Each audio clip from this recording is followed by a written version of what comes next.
were you trying to mock me? Is that what you meant by I don't know if I want to be a dick? Yeah, and then I hit the button, and I was like, "Oh, we're in it now. We're Oh, in it now." I was totally under the impression that the I don't know if I want to be a dick part was the start of the recording. I thought that was your secret start to the recording. That would be a really nice cue in. No, I was gonna try and go, oh, I can't even fake a bad, like, a missing voice. That's not. Hi, everybody, and welcome to Say Report Jr. A podcast you should be listening to, subscribe to, and downloading every single week. I'm one of your hosts, Dale Decker.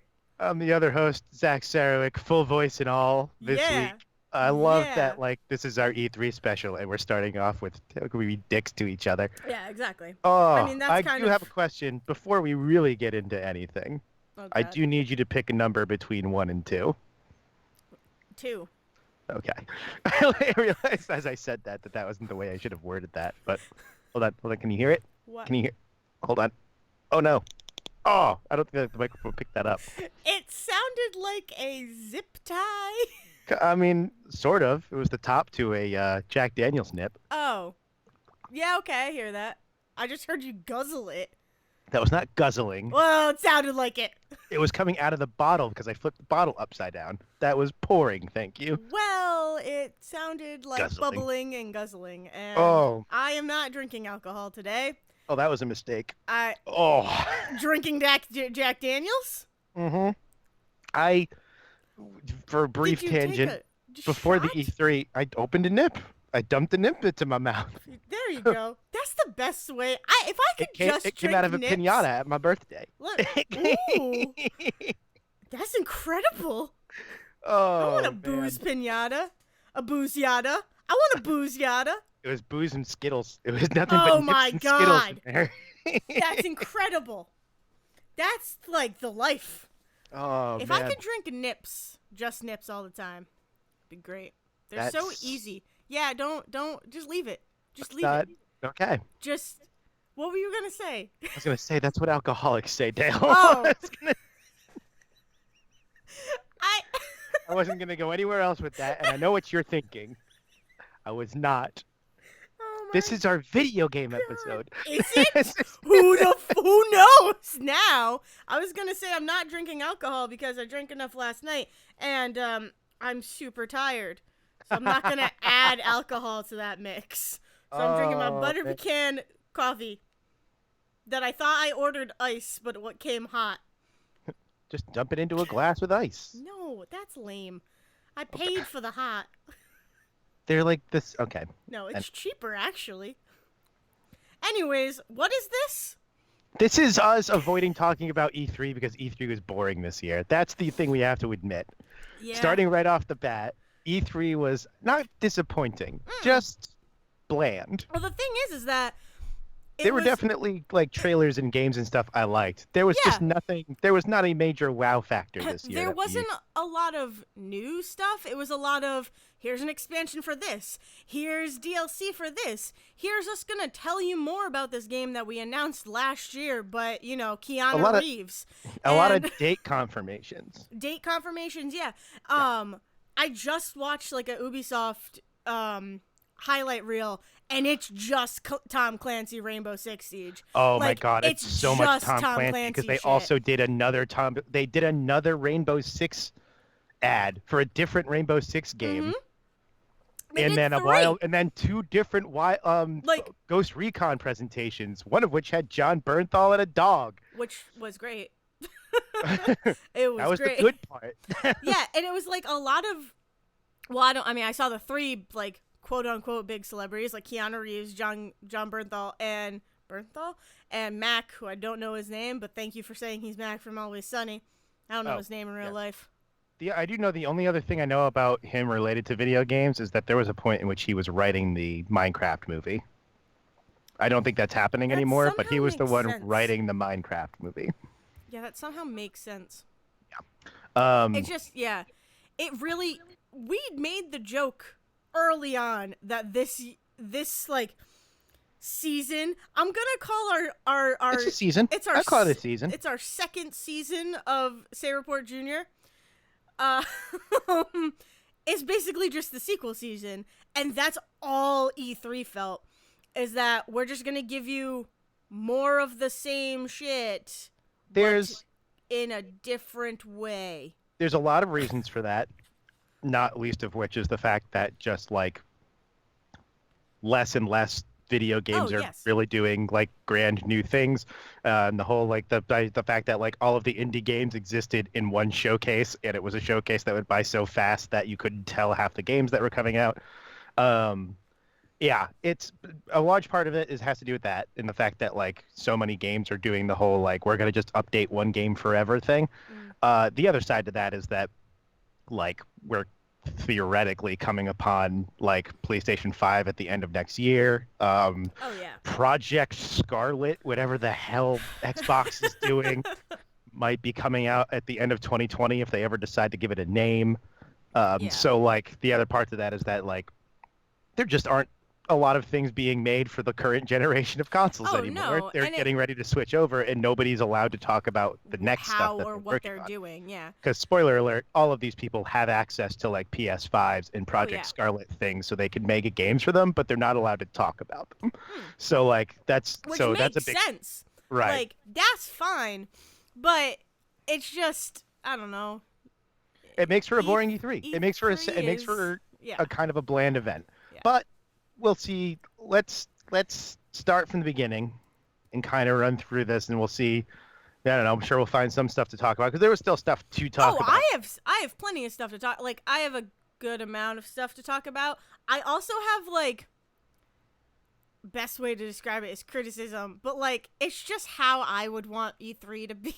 Yeah. And no, it's mainly like there's ways that I would want my E3 to go, and it's mainly because I work and like I mean like you Oh, work are too you gonna get like? now? Like Oh, you're talking about the fact that it just runs in the middle of weekdays where we yes. can't work. Okay, I thought you were gonna be like your work specifically in like doing like video and IT stuff. You were going to have distinct criticisms about how Oh they no. filmed this thing. No. I'm just saying like it's one of these things where I think Pokemon and Sony like we're just going to release this stuff. Watch it on your own time. I mean, so Pokemon is that's more Sony than Pokemon.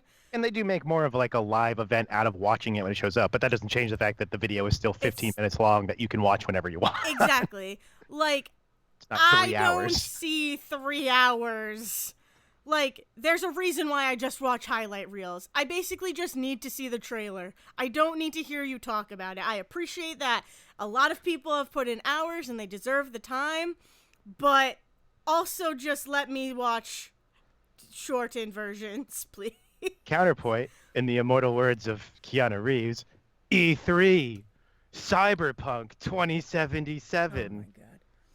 Other things that came out of his mouth in short bursts. Walking through this world is gonna be breathtaking. You're breathtaking. No, you're breathtaking. You know that guy's motherfucking getting a special edition of the game now? Who? The guy that yelled, "You're breathtaking." For real? Yes. Or are you... No. They announced after all that happened, the guy that he turned to and said, "You're breathtaking," back to him, he's getting one of the special editions of Cyberpunk What now. the fuck? Yeah. And like that was like Keanu Reeves went backstage and we're like, we're finding that guy because I want to give him. Of course. I Oh, want to absolutely. give him a special edition of this because Absolutely. I'm Keanu Reeves and I can. But let's start even before we get to Microsoft and the Keanu Reeves reveal. We have to start with the people who just didn't show up to E3, like Sony and like Google doing a Connect to announce their like gaming console 2 days before E3 starts, and then not really being at E3. Yeah. So Sony starts by like just dumping a bunch of trailers the week before E3 comes out, and then throughout the week. They have actually been slowly. I've been watching their YouTube channel. Every time a game gets announced that's also on PlayStation, they just throw up the trailer for it. See, so like perfect. they're watching. They know That's E3 incredible. is here, but they're just like, it's just like, oh, by the way, this game is also coming out on PlayStation. The PlayStation YouTube channel has a trailer for it now. Mm-hmm. There's like one intern probably at Sony whose job is to sit there and upload them as the things go. Yeah, that's great. But that being said, I miss Sony so much this year because there was so many good trailers that came out right before Oh yeah, 3. it would have been cool to see like Norman Reedus on or Matt Mickelson be like, Yeah, "That's our game, guys. Get ready." I mean the fact that like Death Stranding is going to be Death Stranding, The Last of Us Part 2, Mm-hmm. and they have one other game. The other one that Insomniac, the people that made Spider-Man, are working on, the samurai game that they announced last year, but was overshadowed by Sekiro. Yeah. Um, Yeah.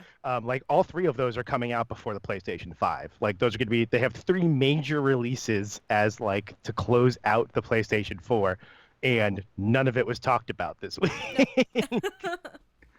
But I did enjoy some of the games that did have trailers, including Effie, which was then launched and I played and I beat. Yeah, I kind of want to play that one. It's adorable. You are playing like the very beginning, story setup is that there was a young man who did not help a woman with a broken cart, and of course that woman turned out to be a witch, and so she cursed him and turned him old.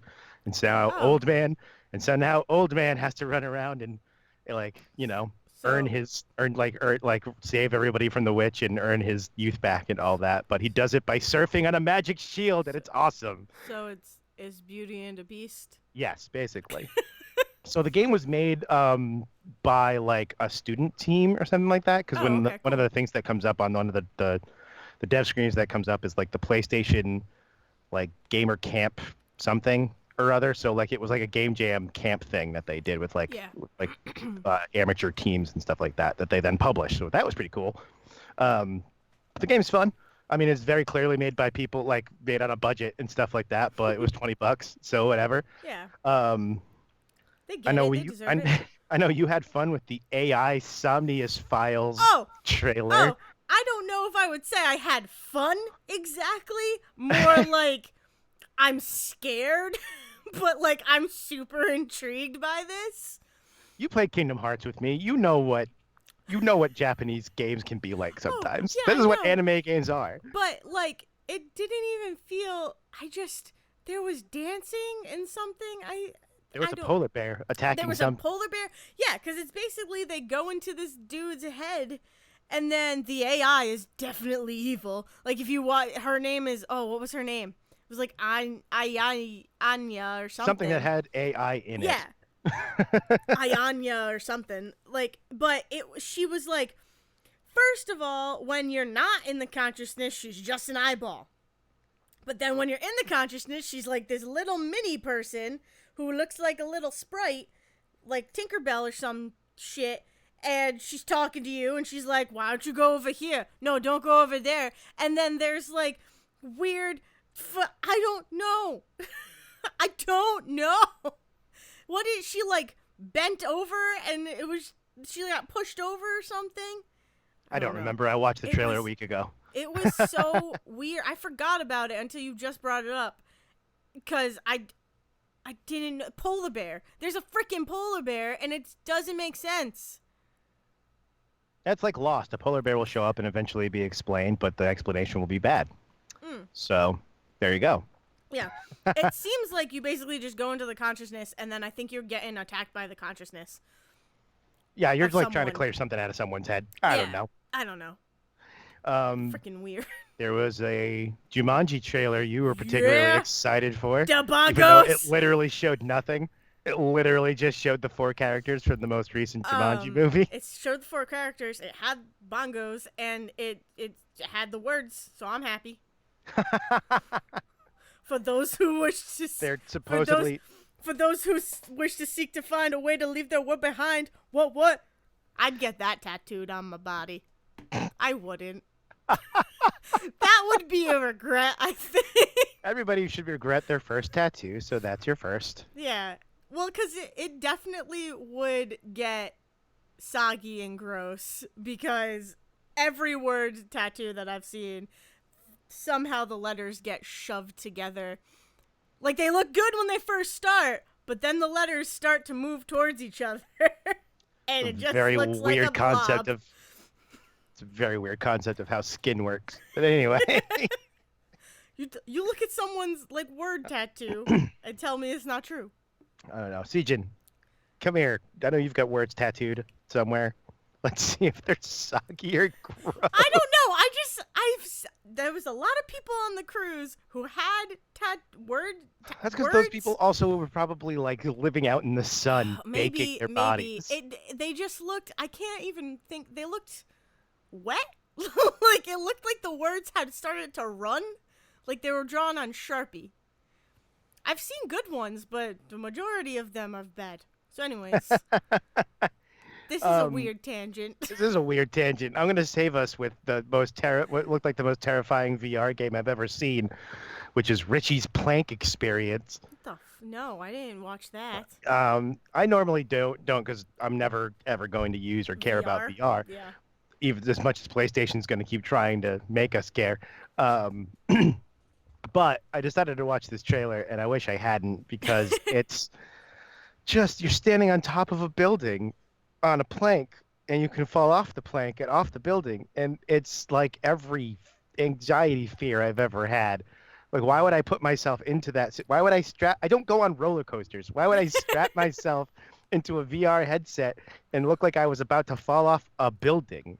I don't want that Is game that the experience. whole games? I think there's like other modes. Like you Like there just was a can't thing where you fall? could fly around and stuff like that. Oh my god. There was like other things that were like very arcadey, but they all kind of built on the concept of you're going to stand on a plank at the top of a building and then jump off the fucking building. And I don't want that. I don't want that game. No, thank you. Uh, I don't disagree, Zach.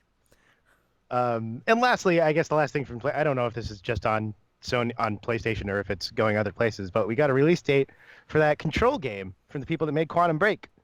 That comes out in August. Oh! I think it got delayed at some point. I think it was supposed to be out before this E3 because it was, huge at last E3, but I think it got delayed a little bit. So it's out in August. Oh my god, I totally forgot about that and forgot to watch. I said I was going to watch a trailer and I forgot to watch it. Oh! Yes, Remedy, the people that made Alan Wake and Quantum Break, have made Control, which I still don't know anything about that game. I just don't want to play it because I like the people that made that game. I freaking love. I've talked about it. Quantum Break is one of my favorite games, like hands down. And I remember watching the Control, seeing stuff from Control last year and being like, "This has elements of Quantum Break," and I am sold. Yeah, I don't even care. There are running themes between all of their games, like Alan... Quantum Break. Quantum Break has the whole TV series aspect to it, and then Alan Wake is all about the book writing and stuff like that. So Yeah. I'm fully ready for Control to just be like another style like that. Yeah. Yeah, there's a part of me that does want to go and find like Alan Wake and play it. I think you can now. There was a time when Alan Wake was basically wiped from existence because of music rights. Yeah. And so you couldn't find it or buy it or even re-download it if you already owned it. But I think it might be back. I still don't know if you can buy it again, but I think you can at least re-download it if you own it already. Yeah. It's a very weird. It's in a very weird place. Yeah. For one song played on a radio for 30 seconds. Yeah. I just know that even in Quantum Break, there were so many Alan Wake Easter eggs. If you actually went around and you looked and read, and someone on their desk, they have the Alan Wake book. Another person has a poster in a cubicle, and because it's so many, and it was so many Easter eggs that they convinced everyone they were making an Alan Wake 2, which still is happening. Yep. So and I think so. It's cool to be like you said. I know that there's book elements to Alan Wake. I don't really know what it is, but it seems like Alan Wake exists in the Quantum Break world, which is cool to me. So yeah. Someday I'll also play Quantum Break, and you will make me. Oh, I own it. Well, there we go. Well, yeah, okay. That's the next. That's the next thing. Scream 4, and then that. I don't know. Does Patrick Dempsey show up in Scream? And no, he doesn't show up in Scream 4. Does he show up in Quantum Break? No, it's one of the Ashmores, right? I forget which one. Yeah, it's Sean. I'm pretty sure it is Sean. And not Aaron. I don't remember which one is Iceman. Can I be honest with you? This you is didn't know another they were twins? tangent. No idea. I thought they were the same person. You want to know which one really threw me off? The reason I really actually know this is because Smallville.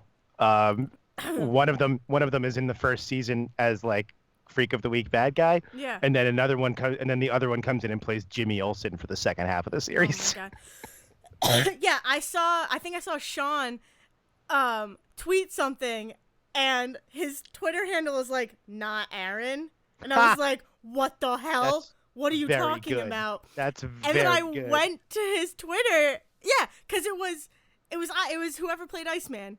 Iceman? Yeah. Yes. It's whoever plays Iceman was like tweeted about it because it was X-Men Day, and their Twitter handle was not the other one. And I'm pretty sure it was Sean who was not I Aaron. love twin coordinated Twitter. Are you It, kidding me? like and my brain blew because I did not know. I'm like, I thought he's just been in a shit ton of stuff. He's pulling a Lindsay Lohan via Parent Trap. He Yeah, is actually both of them. maybe.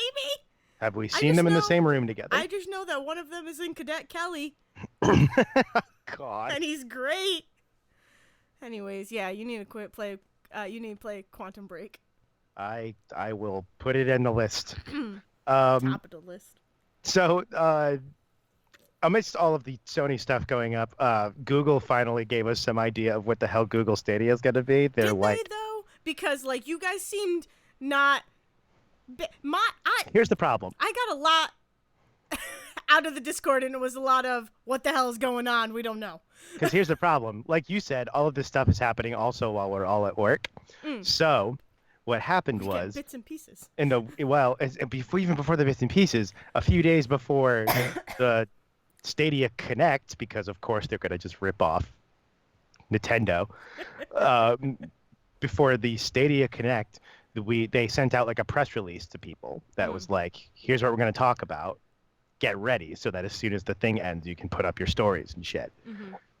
But don't talk about it before then because this isn't going to make any sense. Whatever. And of course, someone turned around and just was like, hey, we got this press release from Google and here's everything about Google Stadia. And of course, like half the information was wrong. Yeah. Because they didn't give you everything on the press release because they're not dumb. So what you have is in like the day leading up to the Stadia Connect is everybody talking about what Stadia is going to be, and then the actual thing happened, and then everybody trying to go back and correct what was said before and what's real and what do we know about it and what do we not. And on top of this, Google didn't want to come right out and tell you, by the way, you're going to be able to play this thing basically for free in 2020 because they don't want you to just not buy it. Yeah. So it was this weird mix of marketing and shitty journalism. Sounds about right, though. And then me, Devin, and Siegen just talking about in our own various states of like how much we think that's even worth getting, like Google getting into video games. Because Siegen, I will never understand Siegen's love for Amazon and Google the way that I hate them. I'm on the complete opposite side of the coin from him on that. We're always going to be that way.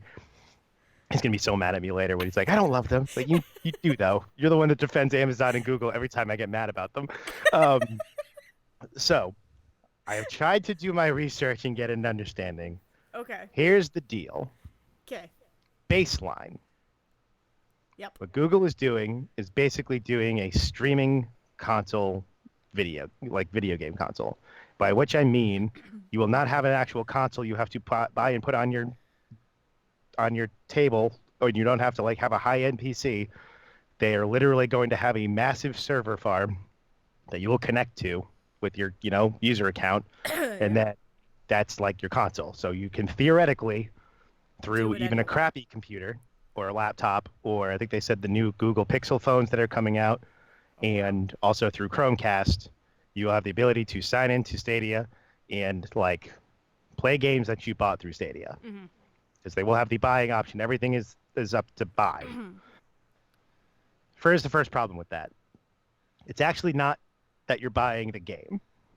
Because of the way that the system works, what you're buying is a license to stream the game to your computer and play it. Which also means that if one day Google decided, oh, by the way, we lost the license, so that's no longer in our library, even if you bought it from them, it's gone. You lose. Because they don't have an option to download the games that you buy. Because the whole point of this is that, like, it's streaming. I sign in. Anywhere. Right, and not just streaming; it's also instant. Yeah. Like it is like literally like it's already installed on their computer, so you're just accessing their computer to do it. Yeah. So like they're like You're basically remoting into their computer and basically being yes, that's like, exactly what it is. You are "Can we remoting into play their this server. now?" You are Yeah. remoting into their server, and they're promising that they're going to put enough money and power behind it that you're not that it's going to be as good as if it was sitting right there in your house. Yeah. Spoiler alert: it probably won't. That's a whole other problem with Stadia. But that's like so theoretically, there will be a point in time where if you don't want to buy a Chromecast is the only way you can do this on TV. But if you don't want to buy a Chromecast, you don't want to buy a Google phone, you just want to do this through a Chrome browser. And say you want to use like a you've already got a PlayStation 4, so you've got a DualShock 4 that is also is USB. You can hook that up to your computer.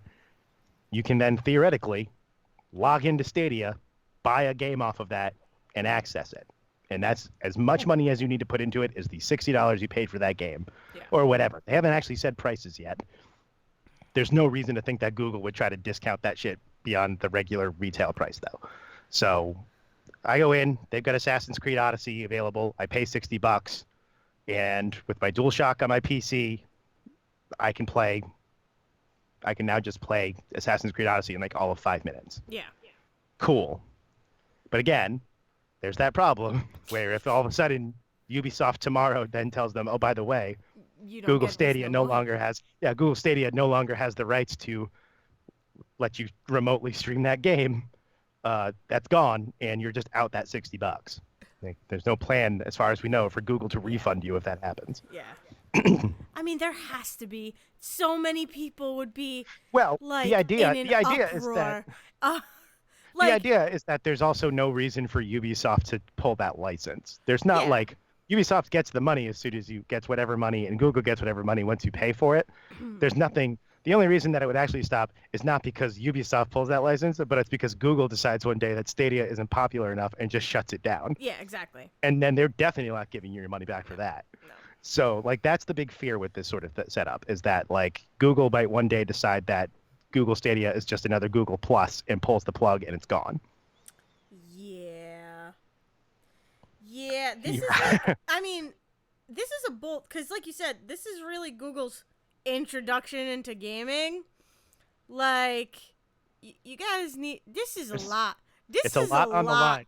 It's a lot for to put you. out there because even then, because the next thing they announce, well, technically they didn't even announce the free stuff, but Yeah. they later confirmed it and talked about it. But Yeah. what they actually make this connect about, though, is things like they're going to have a subscription service, which is like PS Plus or Xbox Gold.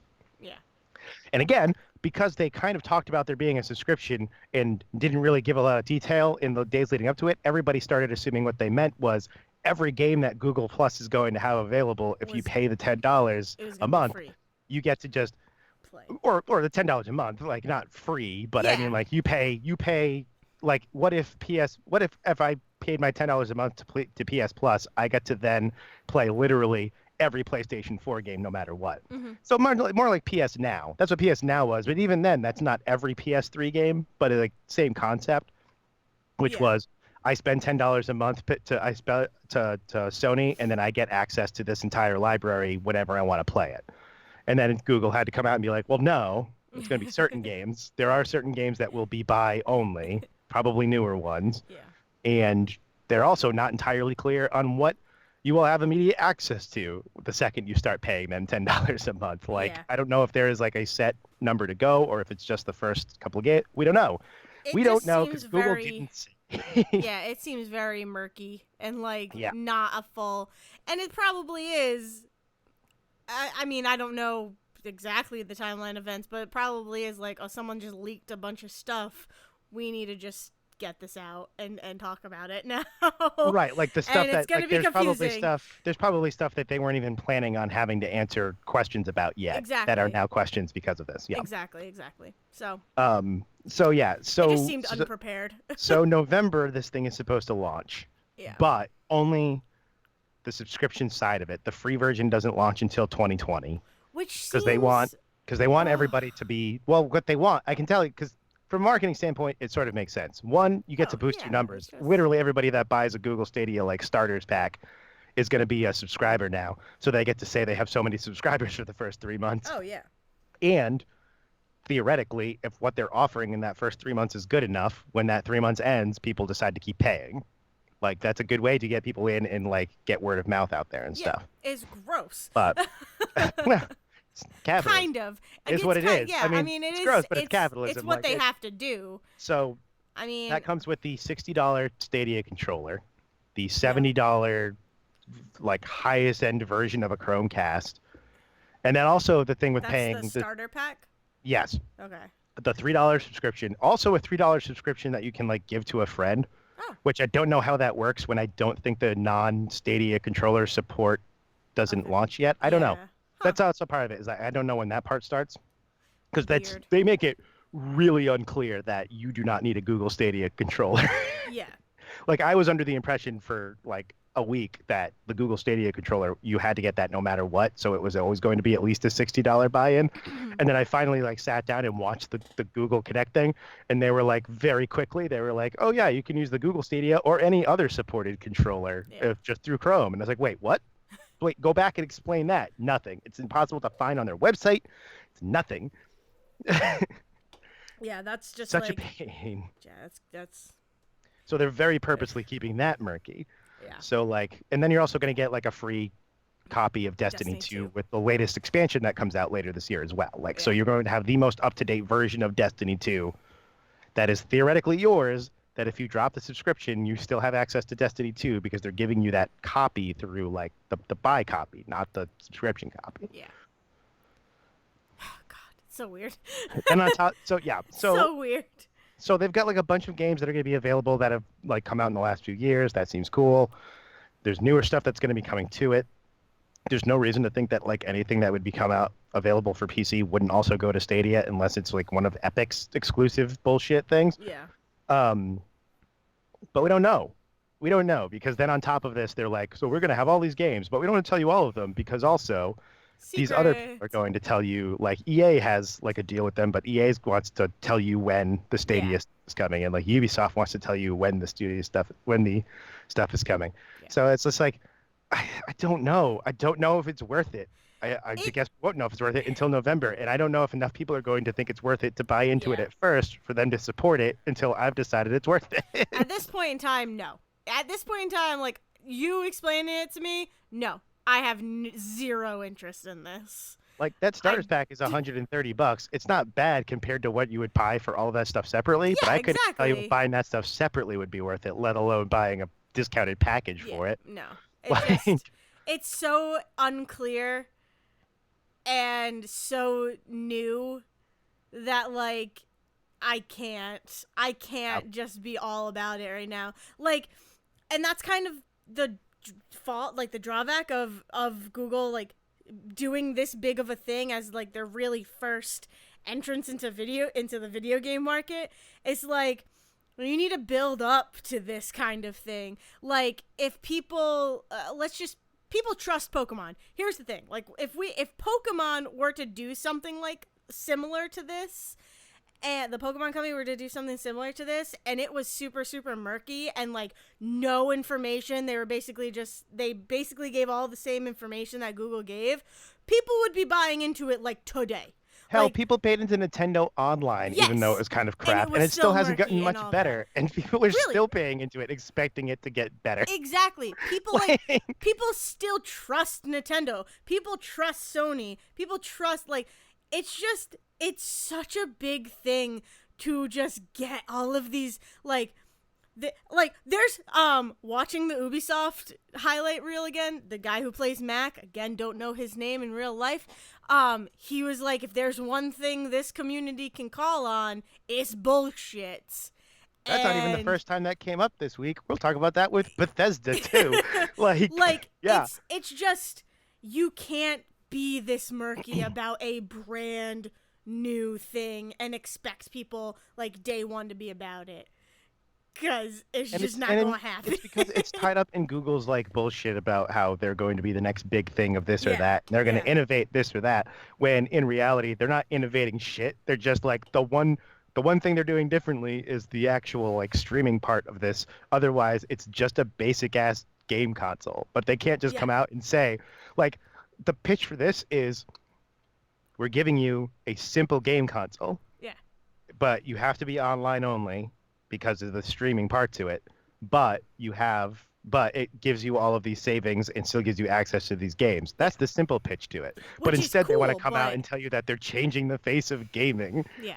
That's the kind of spectacle of E3 that I don't like, and that I was also going to comment on, is that just give it to me how it is.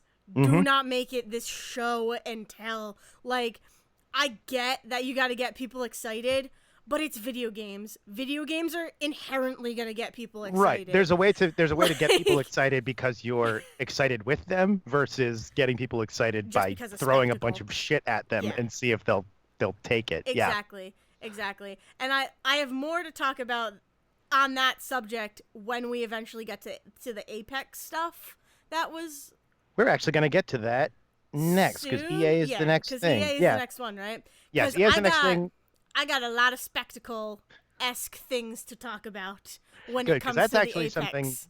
That's actually something I didn't watch. So yeah, we'll. I got some so stuff. Yeah, so Google Stadia, I don't know. We'll see if more details come out of it. There's something else we're going to talk about when we get to Ubisoft that I'm still have questions about. Yeah. But again, it's because it's nothing but questions right now. So who knows?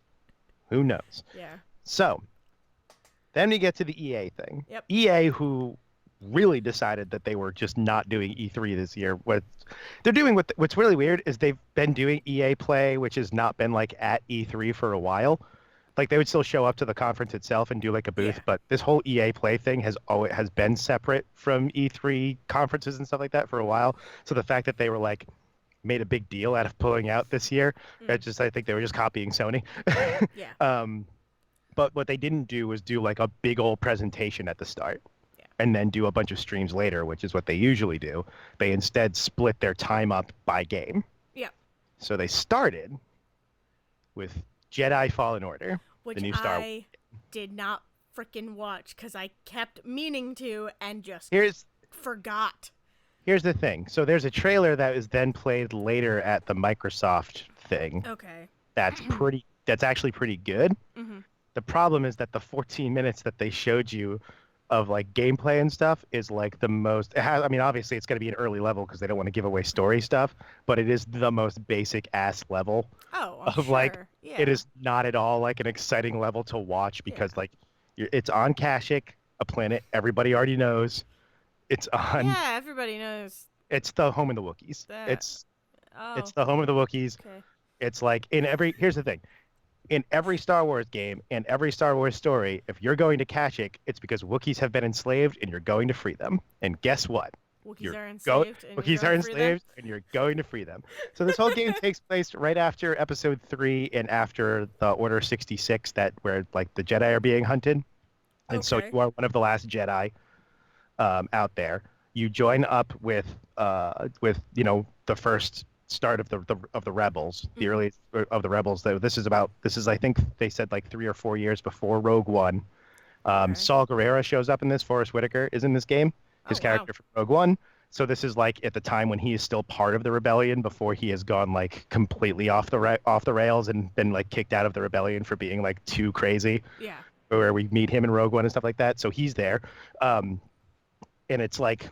And it's also my favorite thing about all of this is that the main character, the actor who's playing him in this game, is the guy who just played the Joker in Gotham. Really? The little redhead kid that played the Joker in Gotham. Really? Yes. Wait, that's him? Yes, that is the guy playing Cal Estes. What? I think that's the kid who was in We're the Millers, right? No. It's no, not? it is not. A different paled redheaded kid. Oh, never mind. I know. I know. They look exactly the same, but no. I'm not excited anymore. And it's not customization. It's just this dude. It is just this dude. It is a single player story. It's not a custom story. So, but I mean that's so this whole 14-minute mission they show you is you go to Kashyyyk, which looks like Endor from Return of the Jedi.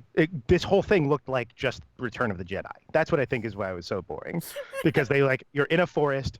There's a Empire like warehouse prison in the woods that looks exactly like the base from Return of the Jedi, and you sneak through it and kill people with your force powers and your lightsaber, which is pretty cool, except for the fact that it looks exactly like Return of the Jedi. So it's like the whole thing is just so like they're trying to keep so much under wraps that they're really only showing you stuff that like by design is not going to be the most Yeah. exciting because it's the stuff that looks most like Star Wars. Damn. So Damn. Yeah, that yeah. sucks. So That who sucks. knows? I'm okay Who that I knows missed it as it then. comes later? Yeah. So who knows when it comes later if it like what other planets and stuff? Because even then, someone had like I was listening to someone's like E3 reporting or something, and they had tried to like ask them questions about it. And every time they ask questions about like what other planets are there going to be, or are there other environments, they're like, well, we don't want to give away too much, but the Star Wars galaxy has a vast number of Oh, environments that you can. Jesus. It's like, dude, oh my God, Oh, I guarantee God. you we're going to end up on a desert planet in a cantina. It's just gonna Yeah, happen. yeah. Uh, so yeah, who knows?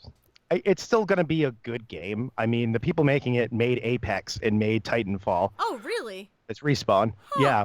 So I like, didn't I know mean, it's a that. well-crafted game. Yeah. It's just that it kind of feels like this is the one that they're making because EA, like, this is the game. It feels like they wanted to make Apex and EA said, fine, but you're making a Star Wars game Yeah, for us. exactly. So tell me about Touche. Apex. Okay, so I kind of got I probably saw like the second half of it, maybe missed maybe like 10, 15 minutes of the beginning. But basically they have more battle pass stuff, all that new shit that you can collect, and they're fixing the bugs with that. Which I don't care about. I I mean, just like basic battle royale stuff that yeah, we're yeah. like it's not like the stuff that really that matters to me is a new character, which is what I got to watch. But yeah, so they've talked about how they're going to fix bugs, and that the battle pass, how you level it up is a little bit different. It's actually like based on challenges now, instead of just playing the Right, game, just your just rank in the leveling up. game. Yeah. Yeah. So it's you actually compete in challenges, and then the further you get into the battle pass and into the the season, you can then be put into like I think it's Apex Elite or something elite, like whatever, and it's like the best of the best playing against each other to see who is really the best. So You they know? introduced like actual matchmaking that actually Yes. puts people of skill Yes, together. Yeah. exactly. Okay. And they talk about that too. And he's like, it's we have tiers now, so it's like Overwatch competitive, pretty much is what I compared it to. Is that yeah we have tiers, and you're not gonna. It's gonna be better matchmaking. We promise. It's gonna be people you can actually fight and not just die in 1 second. So that was Always cool. good. Yeah, so that was cool. I don't know if it's gonna affect me that much because I don't know if that's just with Battle Pass stuff or if it is with the actual game. Even though like they're the same, it's weird. I mean, I yeah. just I don't think mean, I'll sorting ever that buy stuff into out is that not. game. Like Yeah.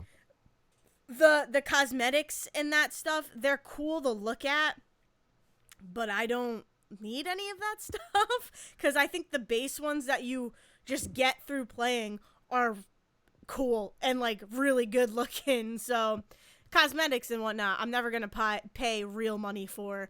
The only people I would pay real money for are characters, and you get the money in game for those characters if you're patient. So I can be patient when it comes to Apex and when it comes to free games anyways. But the biggest thing for me that was exciting and like got me kind of like re-energized for Apex was the new character reveal of Watson. And and you guys listen to the show, you know how much I love my Apex backstories. I was just about to ask you, what is that backstory? So like as you may or may not know, Apex Legends is like the framing device is that all of these people are competing in the Apex games, and like for, you know, glory and money and all of that, and to like help people who depend on them. And It's pretty weirdly, much like, the Hunger Games. It's and weirdly, like in the or fiction not Casino Royale, Battle battle royale, Royale. but and weirdly, like within the universe of the Titanfall games, but like Yes. on the outside of whatever stories Yeah. are actually going on in the Titanfall games, I find really interesting that Yeah. this is actually technically a Titanfall spin-off. Yeah, It just doesn't. it's super cool. Yeah. And like the guns are all from Titanfall. Like people know Right. what the guns are because they're from the Titanfall game. And like there are homages to Titanfall, which is cool. I never played Titanfall, but it's still like nothing is lost on me because I never played Titanfall. It's just cool to know Right. if you know Absolutely.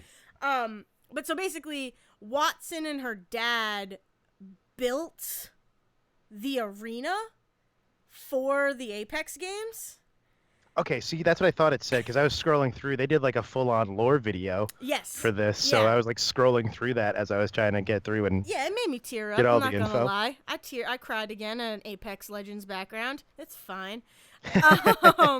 But yeah, so and then the guys start talking about it, and he's like, you know, Watson, like all of the legends know her, and all of the legends like, and the one of the presenters was like, the guy. I don't know what you would call him. I guess he's the liaison, not the liaison, the host. He's the host. Oh, Greg Miller. I'm actually gonna talk about him really quick. You know about the guy with the glasses and the beard? Yeah, That was and like he had yeah. like a Hawaiian shirt on. Yeah, so that guy, Hawaiian Greg Miller, is t-shirt. he runs he also hosted that Kind of Funny Games indie showcase. Mm-hmm.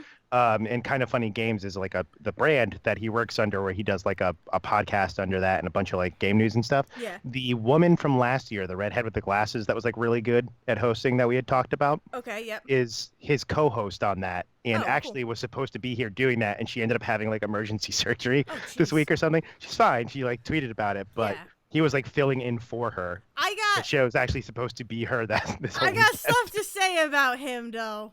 I'm Go gonna ahead. hold off. I'm gonna hold off because I want to get to the Watson stuff. But one of the people who worked on the game was like, yeah, everybody kind of like respects Watson, and he asked even Caustic, like Caustic is a monster human being. He even has like this respect. He's like, yeah, she's a scientist. Caustic has he doesn't like anybody, but he does have a respect for her. So like, and he says that Watson is kind of like everybody's kid sister because she like grew up in the arena, building it and working on it and meeting all of the legends, which is like such an interesting character to me because like And a character that like if this were a battle royale situation yeah in which no one was there by choice, yeah her being that character come off as completely different. oh yeah But because this is like a game that they theoretically, for their various reasons, volunteer to be in, yeah that's like that takes a whole different angle on that. yeah and she like she's a support character. She like builds barriers and stuff, and everybody kind of just trusts her in the lore, which like also I love that Apex has lore. I just love that it has lore that like makes sense and is fun and easy to follow, kinda.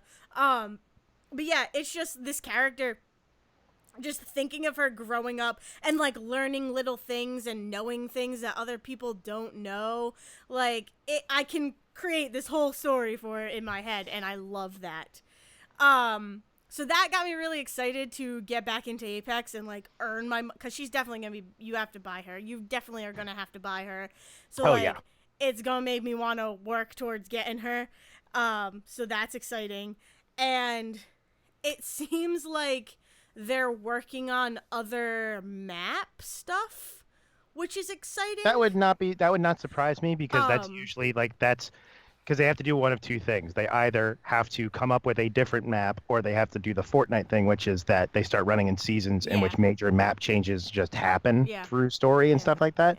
Like that's just kind of that's just the nature of a game like this. Like at some point, everybody knows every corner of the map, and they have to do something to change it up. Yeah, so that's exciting that there could be map changes coming in the future. They showed like a trailer for season 2 and Watson at the very end, and at the very end of the trailer, as you're flying down, you're flying by this gigantic eyeball that looks like it's part of like a dragon creature. Oh God. And it's like, what the hell is that?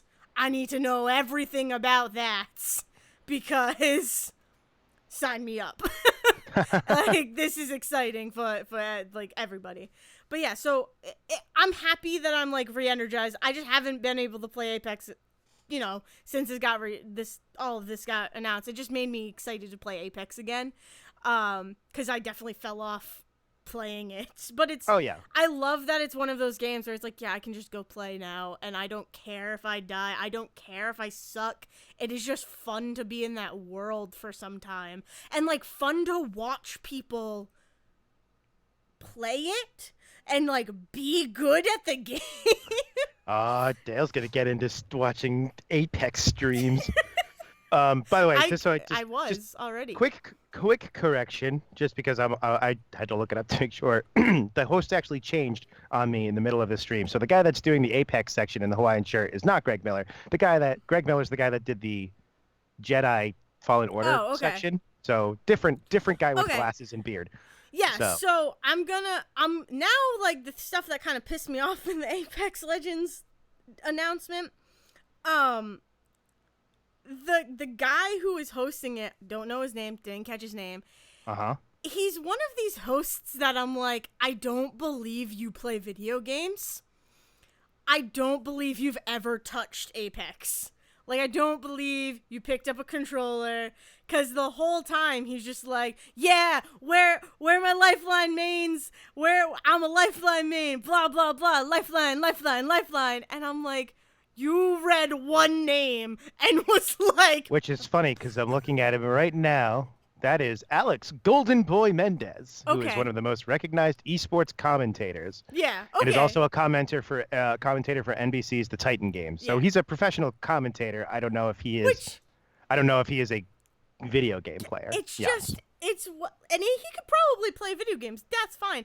It's just the way he talks about playing video games clearly makes him sound like a commentator, and he is a commentator. But it's like, you just sound like you read something and are feeding off of that. And you have good energy. Like, you have good energy. It just feels fake somehow.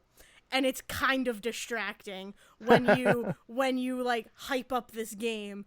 And it's fine. It's cool, but it's distracting. I think the outfit isn't helping him with that, because I'm looking at it right now, and it's just like, if he were wearing a suit and doing that, I probably would buy it better, because I think he's probably doing what he normally does for like commentary, in which case he would normally be like sitting at a desk wearing a suit, doing a very specific type of commentating, and then like this is like, it's like the difference between hosting late night and sports commentating. I mean, this very different things. This was it's kind of cool and kind of weird at the same time.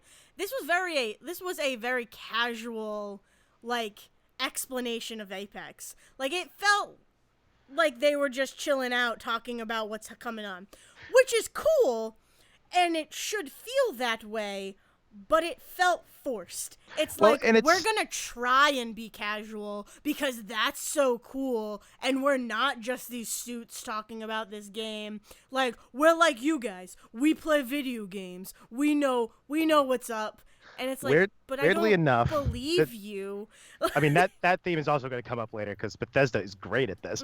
But weirdly enough, this actually goes back to something we talked about last year, before Anthem shit the bed, which was, this is what they did with Anthem last year. Yeah. They had the whole big spectacle thing, but then all of a sudden they stopped for 10 minutes and they had people come out and sit in chairs and talk to the host and talk about Anthem in development in a weird way that didn't make sense for that energy.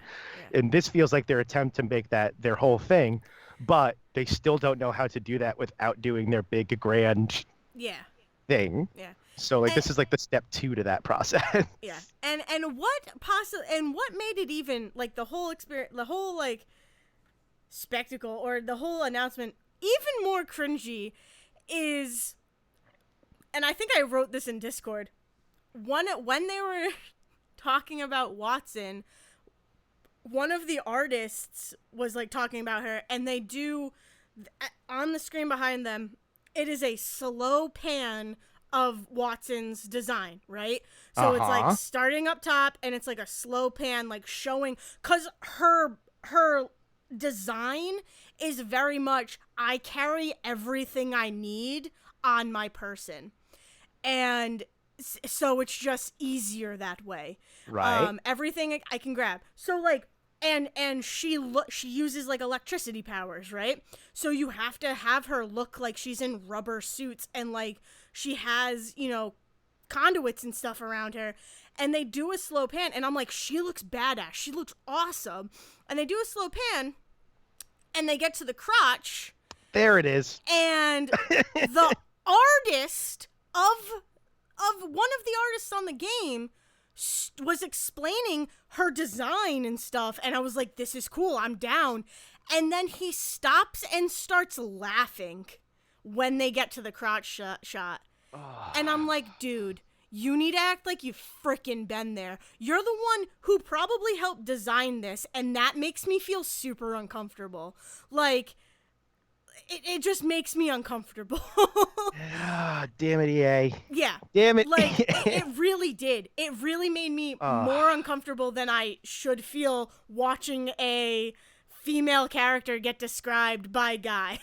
Yeah. Like, it shouldn't be uncomfortable to watch. You started this sentence, and I started. You started this whole thing, and I was like, when do they get to the gratuitous ass shot? Just tell me when they get to the gratuitous ass shot, because that's where this is going. Mm-hmm.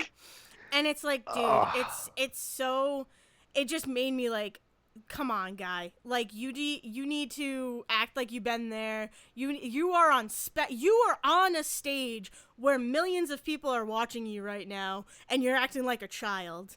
And then you think that's bad. Uh-oh.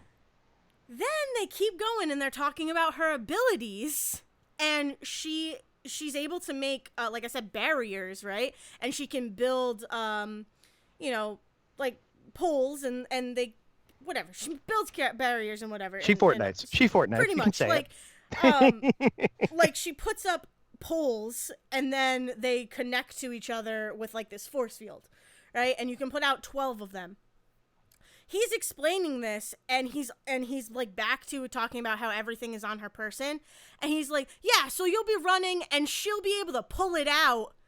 And he again pauses and starts to laugh. My God. And I'm like, dude, and time and place. And place. Yes, exactly. And it was like a really long, like, pause of just everything stopped, and even the host, like the interviewer, looked around and was like, what the fuck is happening right now? Why is he laughing? And he did that when he was laughing with the crotch shot too. Like, it's this, yeah, because the guy is clearly like, because the host is a freaking professional. Yeah, it's like very clearly this awkward moment, and the interviewer is just like, I missed, why is he laughing right now? Like, no. And the artist, so he laughs at himself saying, yeah, she'll be able to pull it out, pauses, giggles to himself, kind of like, you know how when you start laughing, you like slink down in your chair sometimes when you like know you shouldn't be laughing? He does that, and then he fixes his language and continues on. But it's like, dude, like, you just power through that stuff. If you say something and you know it sounds inappropriate, let the internet take care of that. Because trust me, they will. Yeah. Oh, yeah. But, like, you, as a presenter, need to just keep going. Oh, man. And it was again, like, this is uncomfortable. This is really uncomfortable. And, like, it sucks, like, how much I love those characters, because, like, I kind of don't want to support that kind of behavior from the artist of these characters who I've fallen in love with. But at the same time, other people have worked on that game and deserve people to play it, like people. And as like, you said, you're not giving them money for anything right now, exactly. So you can kind of shut your brain off to that one dumbass dude. Yeah, it's like, you are an asshole. Like, you seem like an asshole because you cannot compose your dirty mind. Like, yes, everybody who has a dirty mind thought it was funny when you said she could pull it out, because we're all children when it comes to that kind of shit. But we're not on a stage selling a product. On a stage. And like, selling your craft. Yes. Selling your. Yeah. And like, yes, even like cracked shots can be funny, but you're on stage, dude. You're yeah. It was so annoying and like really really cringeworthy. Um, But I'm pardon excited me. for Watson Gonna still. say, let's make this segue. Let's see how we figure this out. Did you see any of the while you were watching that? Did you see any of the live action of the actors they had out there dressed as the characters? Yes, I did. Did you see Octane? And did Um, you hear about Octane's actor? no, I don't think so. I think I really only saw Lifeline, Wraith, Mirage, um, Gibraltar, and Blood. That is, by the way, the most diversity you're going to get on a screen at once Oh in this yeah. entire Oh yeah. E3 It was was this great. shot of him. It But was so cool, but and I don't remember seeing the Octane so guy or cool. person. The cool thing about the Octane actor is that Octane is a character with prosthetic limbs, and they hired an actor who wore Oh, really? prosthetic limbs, the exact prosthetics, yes, to dress him up as Octane. Oh, wow. So like not just A skin dude. and Yeah. gender diversity up there, but you also have ability diversity up there on That's on, cool. on stage as well. Yeah. So yeah, That's cool. so like that's the thing. It's so weird when you have like in just one game you have like Like, this you is the have problem. all Again, this diversity, here's and the problem. You have all this diversity and you have all of these great people at the top, and then you have one guy in an office somewhere who's kind of a dick, and he's the guy that you put on stage. Like, Yeah. no, damn it. Yeah.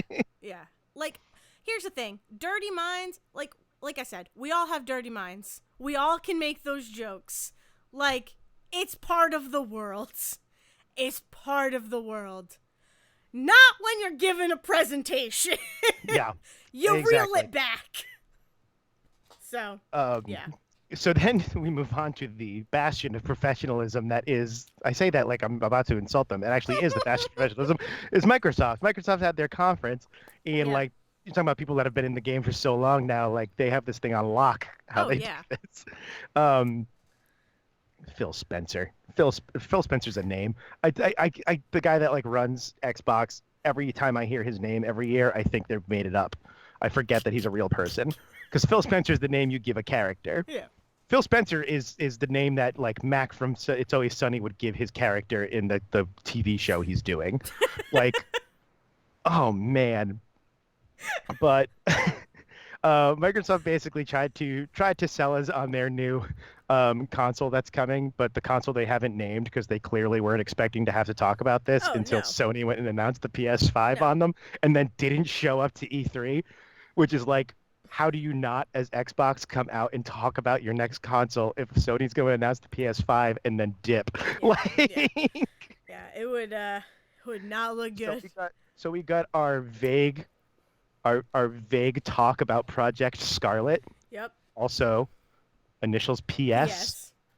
Dumbasses. But Yeah. so was Project Scorpion.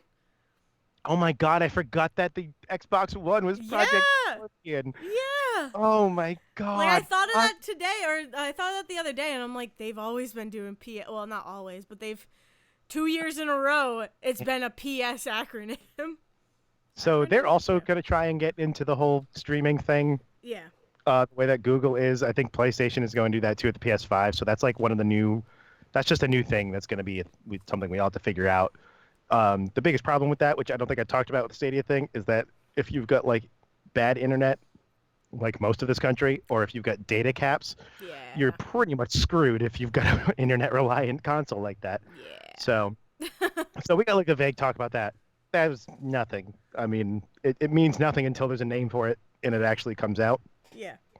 But like I don't know, the games that they announced, they did the good Jedi Fallen Order Trailer. Mm-hmm. They opened up with Outer Worlds, which is the new one from the people that made. It's the team that made like South Park and the Stick of Truth Okay. and Fallout New Vegas. Yeah. But there's like new people running that company now, so we'll see.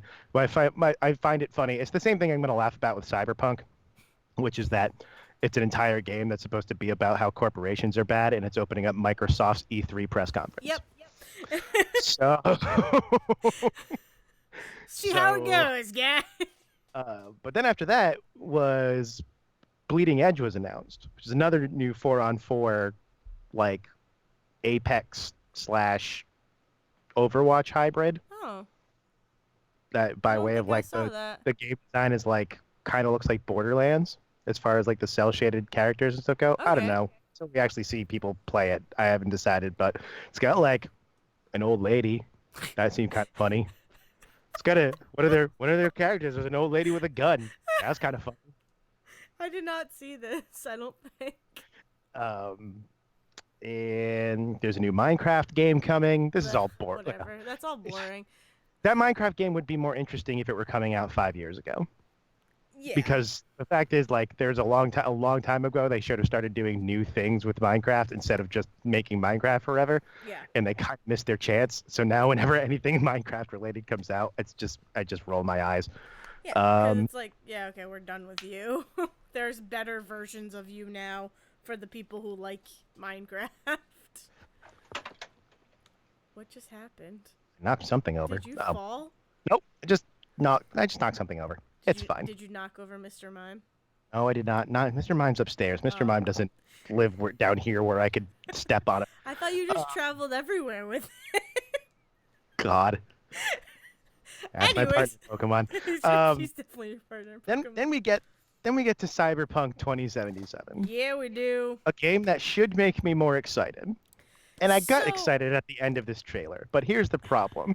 Up until the end of that trailer, I could give two shits about Cyberpunk 2077 via this freaking bland ass You wanna trailer. You wanna know? Okay, so I remember Cyberpunk 2077 was announced last year, and I'm like, I mean, it was announced like 8 years ago, and then they finally had a trailer. yeah, and they had like a yeah. trailer for it. So you finally get to see it, right? So I remember watching it and being like, okay, cool. What is I don't care. problem is Like I care because it seems interesting, but I don't have enough. So you're not gonna get me on board yet. And the biggest problem is that they had that kind of interesting trailer, and then Yeah. there was like a game demo that people got to go watch, and the game demo was nothing. Was not It was not just it was by the sounds of it, it was really interesting to look at, but the problem was that the frame rate was really crappy, and it was very clearly unpolished. Yeah. So like there wasn't much to talk about because it was like 13 minutes of nothing Yeah. that they had all watched. And I just like the biggest thing for that I remember being like, what the hell? Like this is not giving me enough to know what your game is about. It was just upgrade shit. Like it was like you picked something up and then you had to go to the upgrade shop. You sat down on like a gurney and talked while the person upgraded your body. It's like, this is not fun. This does not look fun at all. Here's the problem. So Cyberpunk in general, like there are a lot of different Cyberpunk games because they're tabletop games. Yeah. So they're like RPGs, and they're like supposed to be these big expansive things where you get to go around and do multiple things, not just get in fights, but also have conversations that affect other things and do side missions and all of that. Yeah. The problem is that every time they show off this game, they chose like their most generic scruffy white guy actor to go out there and do the most generic thing he can do, which is try and sell a drug, and the drug deal goes bad. Yep. And so like the whole thing is like, and then on top of this, it's CD Projekt Red. It's the people that made The Witcher and the people that also run Good Old Games, which is like the game selling site in game launcher and stuff like that. That's their whole thing is like, unlike Steam, you actually own your games when you buy from us. Also, their social media account is run by kind of a shitheady dude that makes transphobic jokes sometimes, and like they made Gamergate jokes sometimes and stuff like that. And supposedly that guy's been fired, but they don't, that's all they've ever said about it. It doesn't change the fact that that's like their culture. Yeah. Oh, and I like didn't even know that. And they have like serious allegations about like crunch and labor abuse and stuff like that they've never really addressed. And so in all of this, it's like, but we made The Witcher, and The Witcher 3 is like one of the most popular games of all time. And now this Cyberpunk game is going to be the next big thing. It's going to be bigger than The Witcher. And like nothing that they have showed has proved that out yet. Yeah. Well, so I never played The Witcher, so I don't know much about that. But the thing that really got me more excited, like I still don't know if I'm even gonna if I will actually play Cyberpunk or if I'll just watch people play Cyberpunk. Right. But I'm gonna bring up Alita, Battle Angel again. Mm-hmm. Because did you ever see that? I have not seen it yet, but Okay. I know But that. it I mean, it's all is from the same vein. It's it's all like from cyberpunk. Yes, right. it's that cool futuristic like there are people, but there are also cyborgs, but there are also just robots.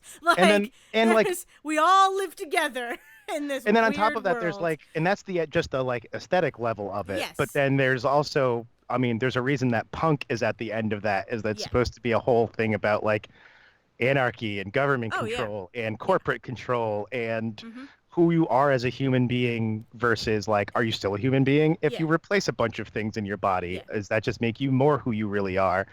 All those other like deeper questions that the game doesn't seem to so far has not seemed to want Hasn't to gone to. tackle. Yeah, it's So just like it's all of this like techie like cool shit that I love about mechanics and and robotics and whatnot.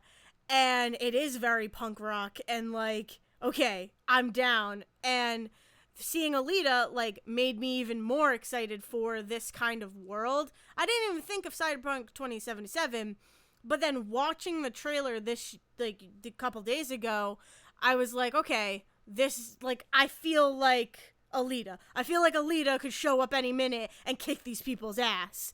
Like, cause he has, mechanical features in his face and he's got freaking like Baraka blades coming out of his right, and like out of his ports in his, and arms like ports in your body and to download yeah things, and yeah, and that there's that person who can like hack with their eyes and it's like that's so freaking cool, but I don't know what your game is still. right. Like my theory right now, assuming that they're not totally wanging it, Yeah.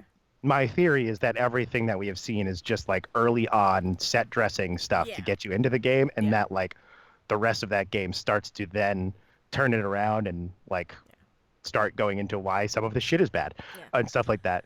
I just And Keanu Reeves did yes, actually so make then it so that's make just it it. very exciting. So then we're watching this trailer. Characters gets in a shootout, jumps out of a building, like in like a dump somewhere. This guy walks. I shouldn't even say walks up because it's like a hologram. This guy, can't. He's just shoulders down, and it's just like mocking you for wearing a jacket that says samurai. And then he bends over, and it's goddamn freaking Keanu Reeves. Yep. And then the wall lifts up, and Keanu is there. Keanu is just there. Like, dude, I'm just here to sell you on this game. Yep. Clearly reading from a cue card, but doing it in like His way. his coolest, yes, the Keanuest way possible. Keanuist way. Yeah. Comes out, and everybody's cheering, and he's like, "I'm supposed to say things. Hold on, I have words I'm supposed to say." I gotta talk about this, guys. I gotta give you the information. I got like 5 minutes on this stage. You can't just keep cheering for me because I'm awesome. Yeah, it really did. Like, it brought it to another level. But then I keep thinking about it, and I'm like, still don't know what your game is, though. Right. I can like the world you've built, but if your gameplay isn't there, we're done here. Right. And like the only line like in game that we get from him is he tells your character to get up and he says we're gonna burn this city down. And like hearing about who his character is actually supposed to be. So he's playing like an established character in this universe. This is not just a cameo. He's gonna be in a significant portion of this game as a guy named Johnny Silverhand. Oh, because he's got a he's metal got hand. a silver hand. He is a rock star. Oh my who god. is also like secretly does this like black market smuggling stuff that you can choose to work for. Oh my and god. Like so theoretically, if you're going to base it off of, like the tabletop game and the character that he's playing, like they're going to do that, like we're going to take him down from the inside, let's do some smuggling anarchist bullshit, which could be fun. So you never know. I just wish we don't know enough about it's this. I mean, it's the same thing with Jedi Fallen Order. No one wants to give away the whole story. And so, like, it's just hard to tell what is set dressing and what is going to be the game. Exactly. So, yeah, I don't know. I do know in Cyberpunk they have confirmed you get to actually make your character look like what they're going to look like. So this guy that just keeps showing up in all the stupid trailers is just the generic, that makes me excited. The generic dude that they chose to put in there. I just wish they would stop using scruffy white dude as their generic option. Yeah, You're I trained. agree. Yeah, Um, cause it honestly it doesn't show me enough that you get to customize your character. And honestly, I've said this before, in this day and age, like no game, unless it's like a character game like Spider-Man or like like unless it is a character driven game or like a character focused like story. focused like an established character game, no game should not Right. allow you to customize your character. Right. And I And mean, I am very like, and I know that's a heavy statement, but a lot of games today are really just story based right. I think part of it is the problem is and we world have based. it's kind of largely moved on from the idea of like I'm trying to think of the last time like an established character was important, and that's like what I come up with is things like Nathan Drake and Lara Croft, who are essentially Yeah. the same character. Yeah. But like, there's a I reason mean, that you play those characters because the story then wraps around to talk about like their histories and stuff. yeah. And then I think about something like Well, like Fallen Aloy, Order or like, or yeah, like Aloy, yeah, yes. But again, it's because her the character of who she is ends up being important exactly. with the story. So that's what I And like you mean. can't really and like if you were to customize her, even if all they did was give you the option to customize her face, that means they then have to program in the later stuff where Exactly, they have yeah. to reprogram other things. So But it's those games are so character driven, whereas like a game like Fallout where you can customize your character, or a game like Skyrim is much more, we're building a world for you, and like the whole explore it however you want to do it. right, the whole Like, point is for you to bring a character yeah, and to react to the world, not for like your character to Destiny. react, yeah, and not for Exactly. not for the story Yeah. to react to, yeah. So games like Cyberpunk, it doesn't, so far what they've given us does not seem like it is a character based story. It seems like it is a world based story. It is, yeah. So give me customization. And that's why I thought Jedi, the Star Wars, was going to be customization, because it's like, we already have all the characters we need in Star Wars. I just want to explore the Star Wars world as just a person. Like, Yes, it's true. Yes, I want that. Just do more Knights of the Old Republic games, really. But I'm okay with Fallen Order on that. Only, I mean, so far, who Yeah. knows? Maybe it'll be badly written Yeah. and this will change. But like to have something that's like fully voice acted like that, because the other thing that happens when you do that, Fallout 4 tried to do this, but Fallout 4 had its own problems. When you get into character customization, you almost immediately have to start thinking about the idea that your character has no voice, yeah. just in general. So like to do something like a Star Wars game where your main character doesn't speak unless you're playing as Darth Maul doesn't Okay. Fair necessarily enough. work. Fair enough. But that doesn't mean that, I mean, EA's got the money to do that, to give Yeah. you like 3 voice actors. Like they did it with Commander Shepard in BioWare. Yeah. Like it's not like it hasn't been done before from a company owned by EA. So like think you have of, options. I mean, it's not EA, but think of, I mean, Destiny has voice. Your character speaks. Dragon Age Inquisition, right? Yeah, Dragon Age Inquisition, you can choose how your character sounds. Like, I don't think your character talks in Destiny. I think they it react does. a lot to the No, stuff no, that no, Ghost they do. says. They do. When? They talk in cutscenes. I remember a lot of scenes where your character stares off in the distance while people talk around them. Destiny 2, I don't think they talk that much. They might have some lines Oh, of you're talking about dialogue in Destiny 1? 2, but I'm I'm sorry. specifically talking about Destiny 1. I Sorry. specifically- I should have no, no. said that. I should have That's okay. specified. I very distinctly remember laughing at the fact that like Ghost looked like references you and you just stare at it sometimes. No, which I is forgot. great. But Okay. I think there's sometimes in Destiny 2 where there's a line of dialogue, but it's not like, when I say you choose your voice, it's basically like female, male, and your class. Like it's that kind of how you choose it. Like an awoken male is gonna sound different than a Titan male, and Right. same thing for that. But the reason why this sticks in my head is because there is a scene in the first Destiny where you and your ghost have like this adorable scene together where someone calls your ghost Little Light and your ghost gets really offended by it. And then the person leaves and your character is like, come on, we have to go do this, Little Light. And it's so adorable in the awoken female voice because it really sounds like playful, like, you're my best friend, ghost. I'm a be a troll right now and call you Little Light because I know it's gonna get under your skin. And then the ghost, like, as well as a ghost could, like, furrows its brow and is like, don't do that. And then it scene ends. That line was really funny when it was Peter Dinklage. And it whatever. But, like, that's the kind of, like, and then I tried to, because I wasn't quick enough to take the video, and then I tried to find it on YouTube, and all of the other voices do not make it sound playful and, like, best, and, like, friends. It's like I heard an awoken male say it, or like an awoken a human male say it, and it's just like, let's get going, Little Light. And it's like, that's nothing. That's just someone reading a card. So it's like, yeah, it made me. I don't know how I got on this fucking topic.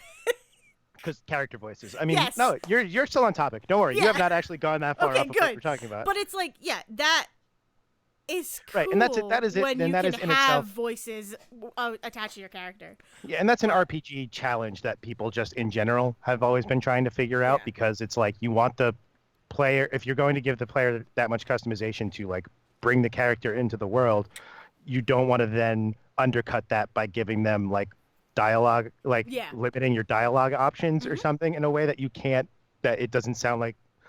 The worst thing you can do is, like, here's 3 options for your character to speak, and you look at them and go, well, I wouldn't say any of this shit. Yeah. And so, like, that's starts to limit that sort of thing. So, but then I think of, like, Sonic Forces. Where you choose how the grunts that your character makes. Like, it could be a low grunt, a medium grunt, or like a high pitched grunt. That's my favorite thing in fighting games too. Like when you create a character in Soul Calibur, and it's like, I'm gonna make this tiny woman go rah, rah. Like, it's doable, guys. Yeah, someone will figure out. I mean, it's also because no one wants to pay voice actors. Unless they're gonna, unless they're one of the same 5 voice actors we're gonna talk about later. That's very true. But anyway, so after Cyberpunk, after Keanu Reeves, leaves the stage and leaves all of our lives just that much darker by no longer being there on stage. He was so good. He was so good for a guy who clearly was this, like, I'm just cashing this paycheck. He came out like he knew that everything he was like, right. He knew that he like there's a world. I mean, this happens all the time. There's a world where he comes out there and reads the lines and walks off stage and nothing. But the fact that, like, he comes out, he tells everybody, I gotta say something. I gotta say something. Yeah. And then and then after the crowd quiets, he looks at them all and goes, E3, Cyberpunk, world environments. Yeah. It's just incredible. It's incredible. You're amazing. You're amazing. Breathtaking. Sorry. Breathtaking. God. You're breathtaking. Oh man. So he leaves, and then we went through a whole bunch of things that, like, I stopped caring about after that. Like, really, we hit like a string in here where I kind of started to phase out. The new Battletoads looks terrible. Yeah, I don't like that animation style. Like, I want to like that animation style, but even I just can't with that. That Spiritfarer game looks pretty cool. A little adorable thing with the girl on the boat. Like, girl on a boat, and then she's, like, building her town. You're, like, building, like, a town on top of this, like, houseboat, so it's, like, expanding, and it's, like, a whole thing about, like, making relationships with the people that are moving on to this thing, and sometimes you even have to say goodbye to those people. It's very emotional and adorable. I don't think I saw that. There was something called The Legend of Right, which didn't look cool. I don't know. There's something called The Legend of Right where the animation to it was like all of this shit poured out on a desk. Yeah. And then, like, flipping through a notebook for these scenes, and it looked like there was just too much going on the screen for my brain to process what was happening. I gotcha. So I don't quite know how I feel about that. Then they got into their weird new Game Pass thing Mhm. for PC. Oh yeah, and So like it's $10. So basically, I mean, what's essentially Google Stadia, but probably better because it's got games you actually want to play. yeah. Um, but there's now just like the Game Pass that exists on console. There's now a PC version, and that you can get a discount on that Yep. if you want to do for both. All that sounds cool. I don't think it's officially launched yet, but I'm going to try and download it and see what's in it. My favorite thing about that reveal, though, was they were like, "We're bringing you great PC titles in the Game Pass program, like Imperator Rome and Football Manager 2019." Yeah, And I nothing was like like, "Yeah, football nothing management. like." I mean, you say that, but that's a yearly franchise Oh game that comes yeah, I out. know, but I just come love I on. love PC gamers, Ugh, dude. The dorkiest of dorks. I That like, know. oh yeah, because someone looked at that and went, "Yeah, Football Manager 2019. I can buy it for $10 instead of buying it for 30. Woo!" Because then the next one they announced is Super Fancy Flight Simulator. Oh yes, yep, okay. I And did they see use that like and I'm like, why? I love that Why? because they advertise it about like the special satellite imagery and Azure AI. That, by the way, is the thing that Microsoft is paying Sony for to make their streaming better. Oh my god. Because Microsoft decided that rather than try and figure it out themselves, Sony kind of had a handle on it. So they started paying to license out Sony's Jesus. streaming proprietary stuff to Jesus. do their own thing, which means Sony is paying for Xbox right now. Oh my god. But it was such a fancy trailer. It's like a whole dramatic thing about like, oh, look at all of these places. Look at all the planes you can ride. I don't think there's been a flight simulator game in 10 years. Yeah, I don't know. Oh man. Jesus. Um, then they talked about buying Double Fine and Psychonauts 2 coming. Yeah, I which mean, whatever. so have you ever played Psychonauts? No. No, I have not. Did I lose you for a second? I Did don't that know. question just confuse you No, so much I that just said oh, no. oh it's like it got quiet. I mean, it's just Oh, my it could have just been me. No, I've never um played Psychonauts. Psychonauts is actually pretty fun. I played it back on Xbox, but original Xbox. And this is one of those games that for years was like, we're gonna make a sequel to Psychonauts 2, and it just never happened. We're gonna make a sequel to Psychonauts 2. Sorry, we're going to yeah, sorry. I meant we're gonna make a sequel to Psychonauts. We're gonna make a Psychonauts 2. Shush you. Shush All, you. all I know. Sorry, I need to call you on your bullshit sometime. It's worth it. Did you If say I it's worth talk it? long enough, it becomes word salad. So What? What? Anyway, Psychonauts 2 is gonna be about dentist stuff, so I'm not playing it. only in like one level. I don't. Because the whole I idea hate of the that game is dentist. you go into people's heads and you go through platforming levels based on their fears. Yeah, And so dentist. I would no. I don't want to face that. I don't know. There's like nothing else from Microsoft, yeah, it Microsoft doesn't. because then they got into their Gears of War thing for Which 1,000 hours, who and cares? I don't really give a shit about that. Nope. They'll never make me care about Gears of War. Nope. I've been off the Gears of War train since literally Gears of War ends on a train in the most anticlimactic boss battle ever. I thought I was at the halfway point of Gears of War, and it turned out I was on the last level, Jesus. and Yeah, I no. was like, No. and I'm just like I can't. I'm never playing another Gears of War game after that. If this is how everyone's gonna be, Yeah, no. I Ugh. don't ever. I will never care. I don't think I will ever care about Gears of War. What it's was? still gonna be a launch title for Project Scarlet. Oh, Watch. of course it Gears is. of War It's gonna be a 85. bundle. It's going to be a bundle. Like, no doubt in my mind. Get a Project Scarlet shaped like one of their chainsaw shotguns. Yeah. Yeah.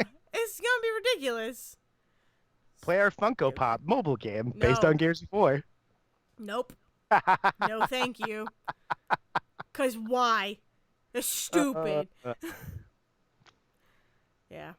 And also, speaking of franchises I don't care about, they ended on Halo Infinite, which Yep. is Don't like, give a as shit. I was joking about Gears, Halo Infinite will be their Project Scarlet launch title, which I find hilarious. Which also is very true. Like, think those aren't jokes. Those we're are like truth. What?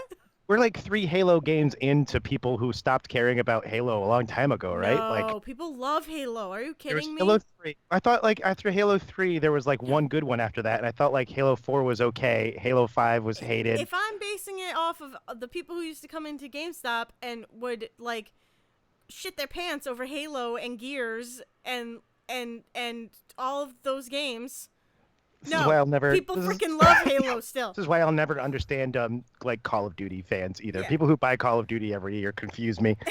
To each their own, but I just don't understand it. No, because there's one of them. I can't remember if it's 5 or was there been a Halo 6 yet, or is Halo Infinite Halo 6? I don't remember. I have no But idea. there was one of the Halo games that came out where it's supposed to be like, I think it was, maybe it was 4, but it's supposed to be like the start of the new franchise. And so Halo 4 opens and like it's supposed to be all of these new enemies, and immediately they start referring to all of the enemies as if they had been fighting them for decades. And they know stuff about the enemies they should not know if these are like a brand new species of things. Then I think it's like Halo 5 comes out, and half of the story of Halo 5 is based on like novels and comics and bullshit that came out between that. Like if you'd ever bothered reading that stuff, you would never know going from Halo 4 to Halo Oh my 5 what god. half the stuff is going on. Yeah, no. I have see none of that. I have no I concept I of tapped any out of in that. Halo I tapped out in Halo 2 when I just couldn't tell what was going on anymore. I kind of hoped you were gonna say I tapped out of Halo 2 when I end the game tapped out on a bar somewhere. That's what I was hoping. And No, I'm Halo like, 2 like wow. Halo 2, half the story is being told from the alien perspective, and I Yeah. can't remember if it's that there are no subtitles in that game or the subtitles didn't help. But there was a problem where like every time they did a scene with the aliens, I didn't know what the fuck was going on with their side of the story. And so I was just like, I don't know what I'm doing anymore. Jeez. Yeah, I don't know. I don't. There's not much from Microsoft that I care about. Oh, that's the other thing that got announced. So, well, 2 things. We did get the Borderlands 3 like new trailer that gave you Oh, like more character names and stuff. That's pretty cool. They put Chris Hardwick back in the game, so fuck you, I guess. wait, really? Yes, because he was in Tales of the Borderlands as a side Ugh. character, and they put that character into 3 because they're Ugh. bringing back the 2. It's so weird because here's what happened. There's a character, I forget his name already, but one of the playable characters is like an older gentleman with like mustache and a monocle. I believe Devin's already called dibs on him. Oh, Um, yeah, okay, I know who that is. yeah, I and know when of that character. so when people saw that character, they thought that that was supposed to be an older version of the character of one of the characters from Tales of the Borderlands. Everyone looked at that and went, "Holy crap!" Reese got all old and like gentlemanly and fucked up. What happened?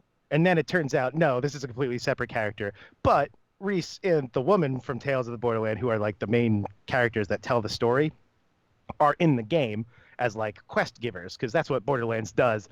Everybody that's in a previous game comes back to give you quests later. All 4 of the characters from Borderlands 1 show up in Borderlands 2 to tell you what to do. It's great. Yeah.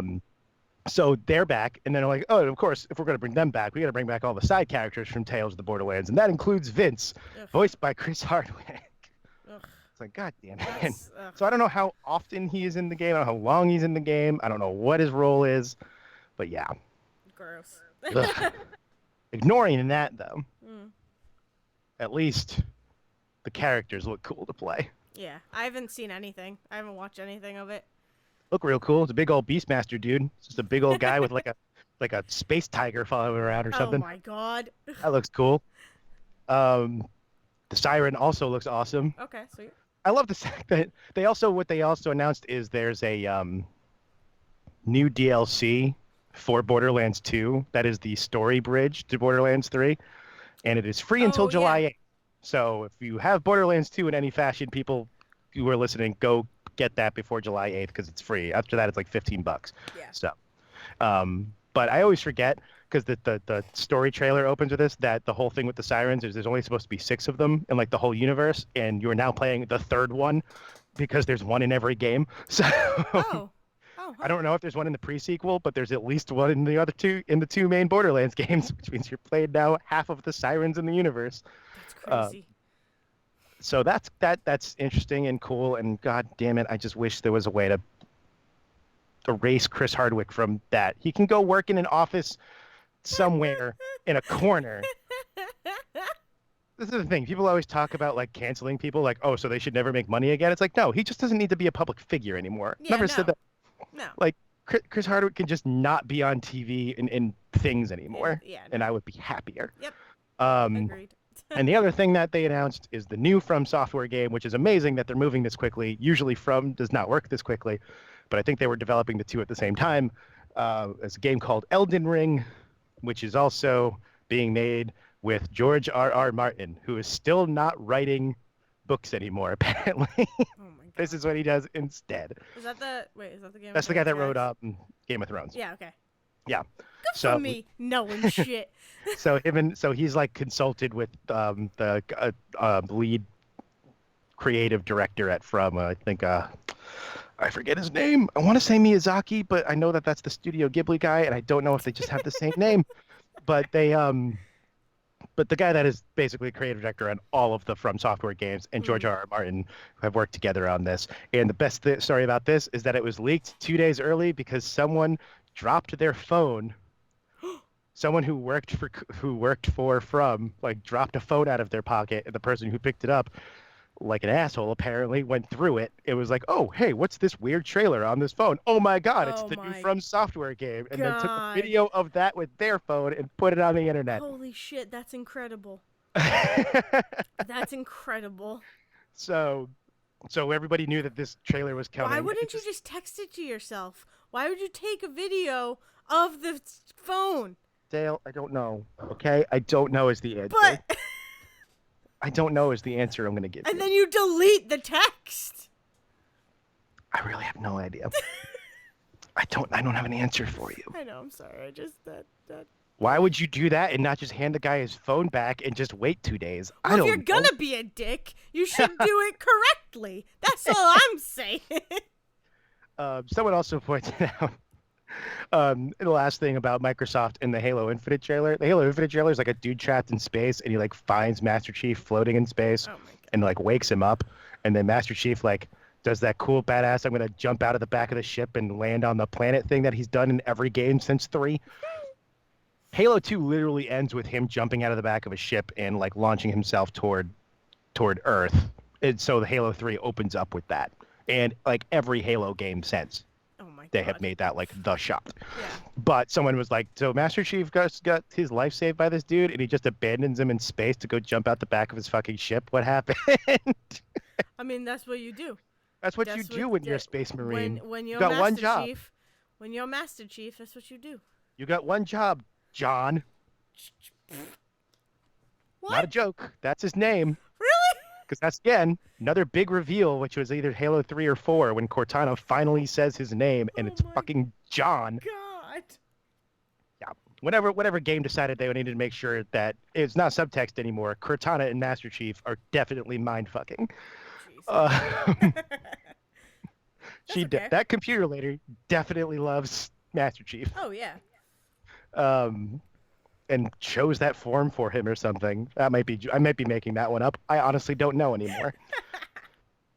So that's Microsoft. They open up How many? big. How many? I'm just curious because we are at Like the an hour hour and a half. and a half mark. Yeah. I mean, we got Bethesda for the last half, but then it's Ubi, Square Enix, Nintendo, and that's really it. There's some other stuff out. I mean, there's really not much after that. So I don't know how much Yeah. you have to say about like Ubisoft and Square Enix. I have that. nothing to say about Bethesda Ubisoft except for I was starting to watch Ubisoft and the Watch Dogs trailer looks kind of cool.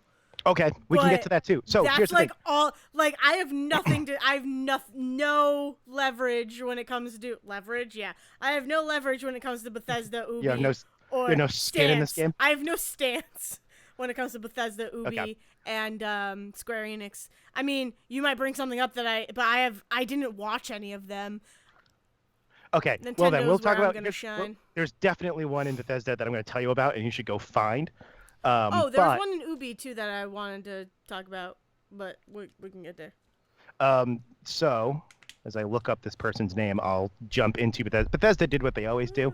Bethesda did their whole thing. Bethesda did up real Bethesda it up. They just real Bethesda all over this thing. So they didn't do Jesus. the weird. They didn't do their cartoon opening that they usually do. They Okay. didn't do their cutesy cartoon opening, but they did open up basically apologizing for Fallout 76, which I Yeah, found I heard that. I hilarious. heard about that, and then being like, "We're gonna make it better. We promise. There's NPCs now. Yeah. Like we listened. We're gonna also do a battle royale for some reason. Oh my god, a battle royale. Fallout 76 and Fallout games in general are known for a couple of things, one of which is that they're super fucking glitchy, two of which is that the shooting kind of sucks. Yep. Guess what things you need for a battle royale mode? Yep. Bethesda. Yeah, I don't know. You need no glitches and you need good shooting. There's a reason why I don't follow Bethesda much. Oh, and yet, like, I also just love the fact that they're trying, because they're trying so desperate to make this game work. So Pete Hines comes out and gives first they do their developer video, though, their big one. That's like the here's all the people that work for Bethesda that are super sweet, and talk about how much they love the games and the gamers. And of course, a couple of them are like, and we love your feedback, even if it's not always positive, which is the first indication of how the rest of this thing is going to go. Pete Hines comes out and almost says verbatim the same thing, talks about how, at Bethesda, we love trying new things and pushing ourselves to try new games. And sometimes that doesn't always work out. And we love that you're comfortable enough to let us know. And then immediately brings out Todd Howard. Todd Howard is usually the guy that closes. Todd Howard is the guy that comes out at the end of last year to give you 2 title screens for Starfield and Elder Scrolls 6, because they're coming someday. Whenever the next generation of consoles comes out, Starfield and Elder Scrolls 6 will be there. That's the guy that closes. He comes out first to come out again and apologize for Fallout 76, and then shoves that off to the side so they can talk about their freaking mobile game for a while. It talks about Blades for 10 minutes. Blades is coming to Switch. Blades is doing great. So, it's another, just like Fallout Shelter, it's another huge, like, immediately goes into something as successful as they could possibly be, just so they could forget about it. And then they get into Fallout 76 stuff of like, and now we're going to have an update. NPCs and quest lines, everybody. And definitely tried to pretend like this was their plan all along. It was not. No. They spent so much time selling Fallout 76 on, you're the first people out of the vault. There are no other vault dwellers and no other people here. It's you and whatever was left over outside of the vault. Got to do that. And then a year later, it's, oh, people have showed up. Ooh. Quest lines. Ooh. Jesus. Oh, man.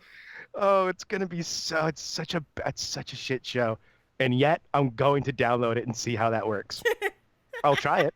I own the game. I might as well try it. It's a free update. Why wouldn't I? Oh my gosh.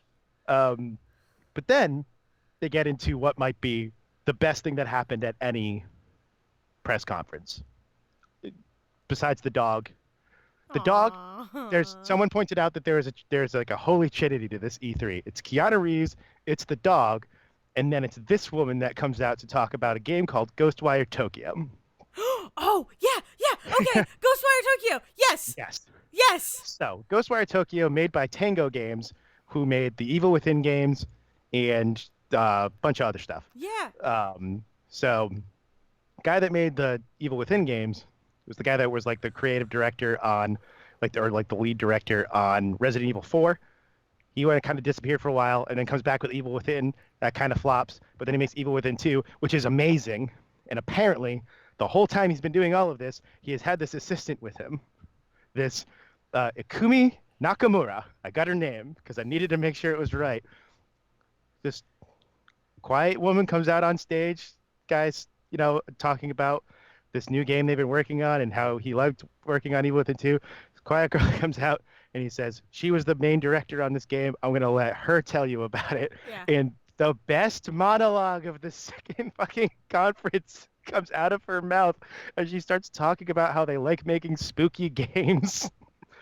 And she's making all these weird gestures because she's clearly nervous. Yeah. And she's like, it's the best. It is the best because I've never seen someone so excited to talk about a game on stage before. Yeah. She's the only person that brought any energy of the idea that she actually liked the game she was working on.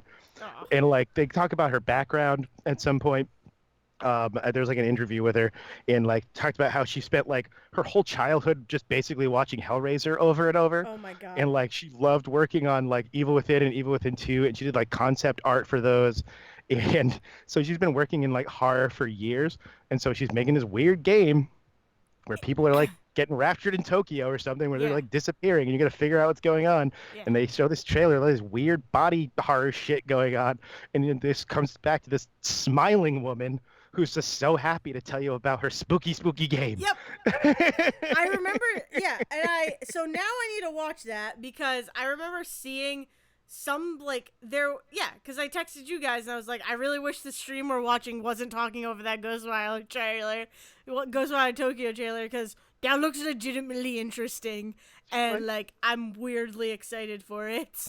She's like, we've always done one type of game, spooky. Oh my god, that's fantastic. There's like a whole Yeah, I need hand to motion. watch this. I need to watch this. Oh man! Fantastic. And then they got into their Doom Eternal stuff, and Doom Eternal's be cool. Sure. I mean, actually, Yeah. they did all of their online stuff, Yeah. which I don't give a shit about. Rage 2's getting an update. I might buy that game eventually. That update will be cool, maybe. uh, New Wolfenstein is coming, Yep. which looks cool. I mean, it's mainly co-op, so that could be interesting because you play as like the twin daughters of BJ Blazkowicz. Oh. It's in the 80s. BJ Blazkowicz has gone missing, and his two twin daughters are like going to find him in like France. And so it's, yeah, and the whole thing is supposed to be like co-op. So oh, that could be interesting if it's done well. if they worked out their difficulty problems from New Colossus, because that game just for some reason some of the shootouts in that game are impossible. I don't know why, because New Order is so good, and it's the same people that made it. I don't know what they did in New Colossus that they wanged it so hard on that. But then they premiered what might have been my favorite trailer of all of E3, and that is the one for Deathloop. Did you watch the Deathloop trailer? No, I don't think so. So it's made by the team. It's the company that made like Dishonored and Prey. Okay.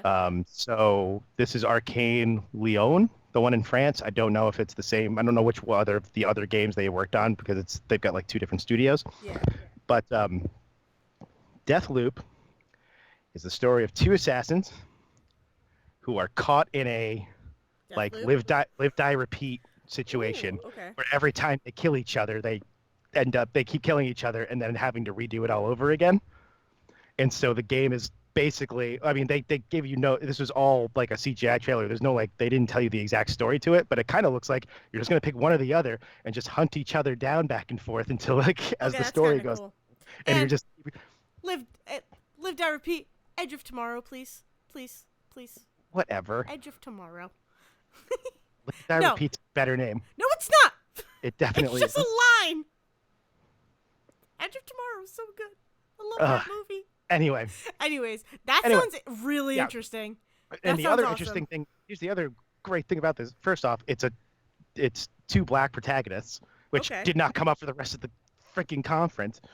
It's two black protagonists, and the whole trailer, they're doing this like stylized like 70s like exploitation film like stuff going on, like freeze frames and then the color burst and all that stuff. It's so good, but it's great because you get these two characters, and like one of them is like, oh, this loop is hell, and the only way to get out of hell is to break the loop and get out of here. And the other one is like, no, you have to protect the loop. The loop is good. And so they're like hunting each other from both sides, and they're just like getting closer and closer to each other every time. And oh my god, that's so cool. It looks so interesting. So Deathloop, everybody. Hopefully that game comes out soon. Usually the stuff that they announce comes out within a year. Yeah. So that should be good.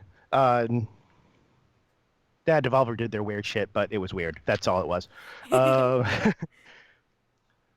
So then Ubisoft. The only thing in Ubisoft Speaking of old ladies with guns. Huh? Ubisoft and Watch Dogs. Watch Dogs. Yeah. Did you watch there was like two trailers for that game that like sandwiched over there, people talking about it. Did you watch all of it or any of it? I don't know, because like I said, I just watched the like a little highlights thing that like GameSpot made or whatever.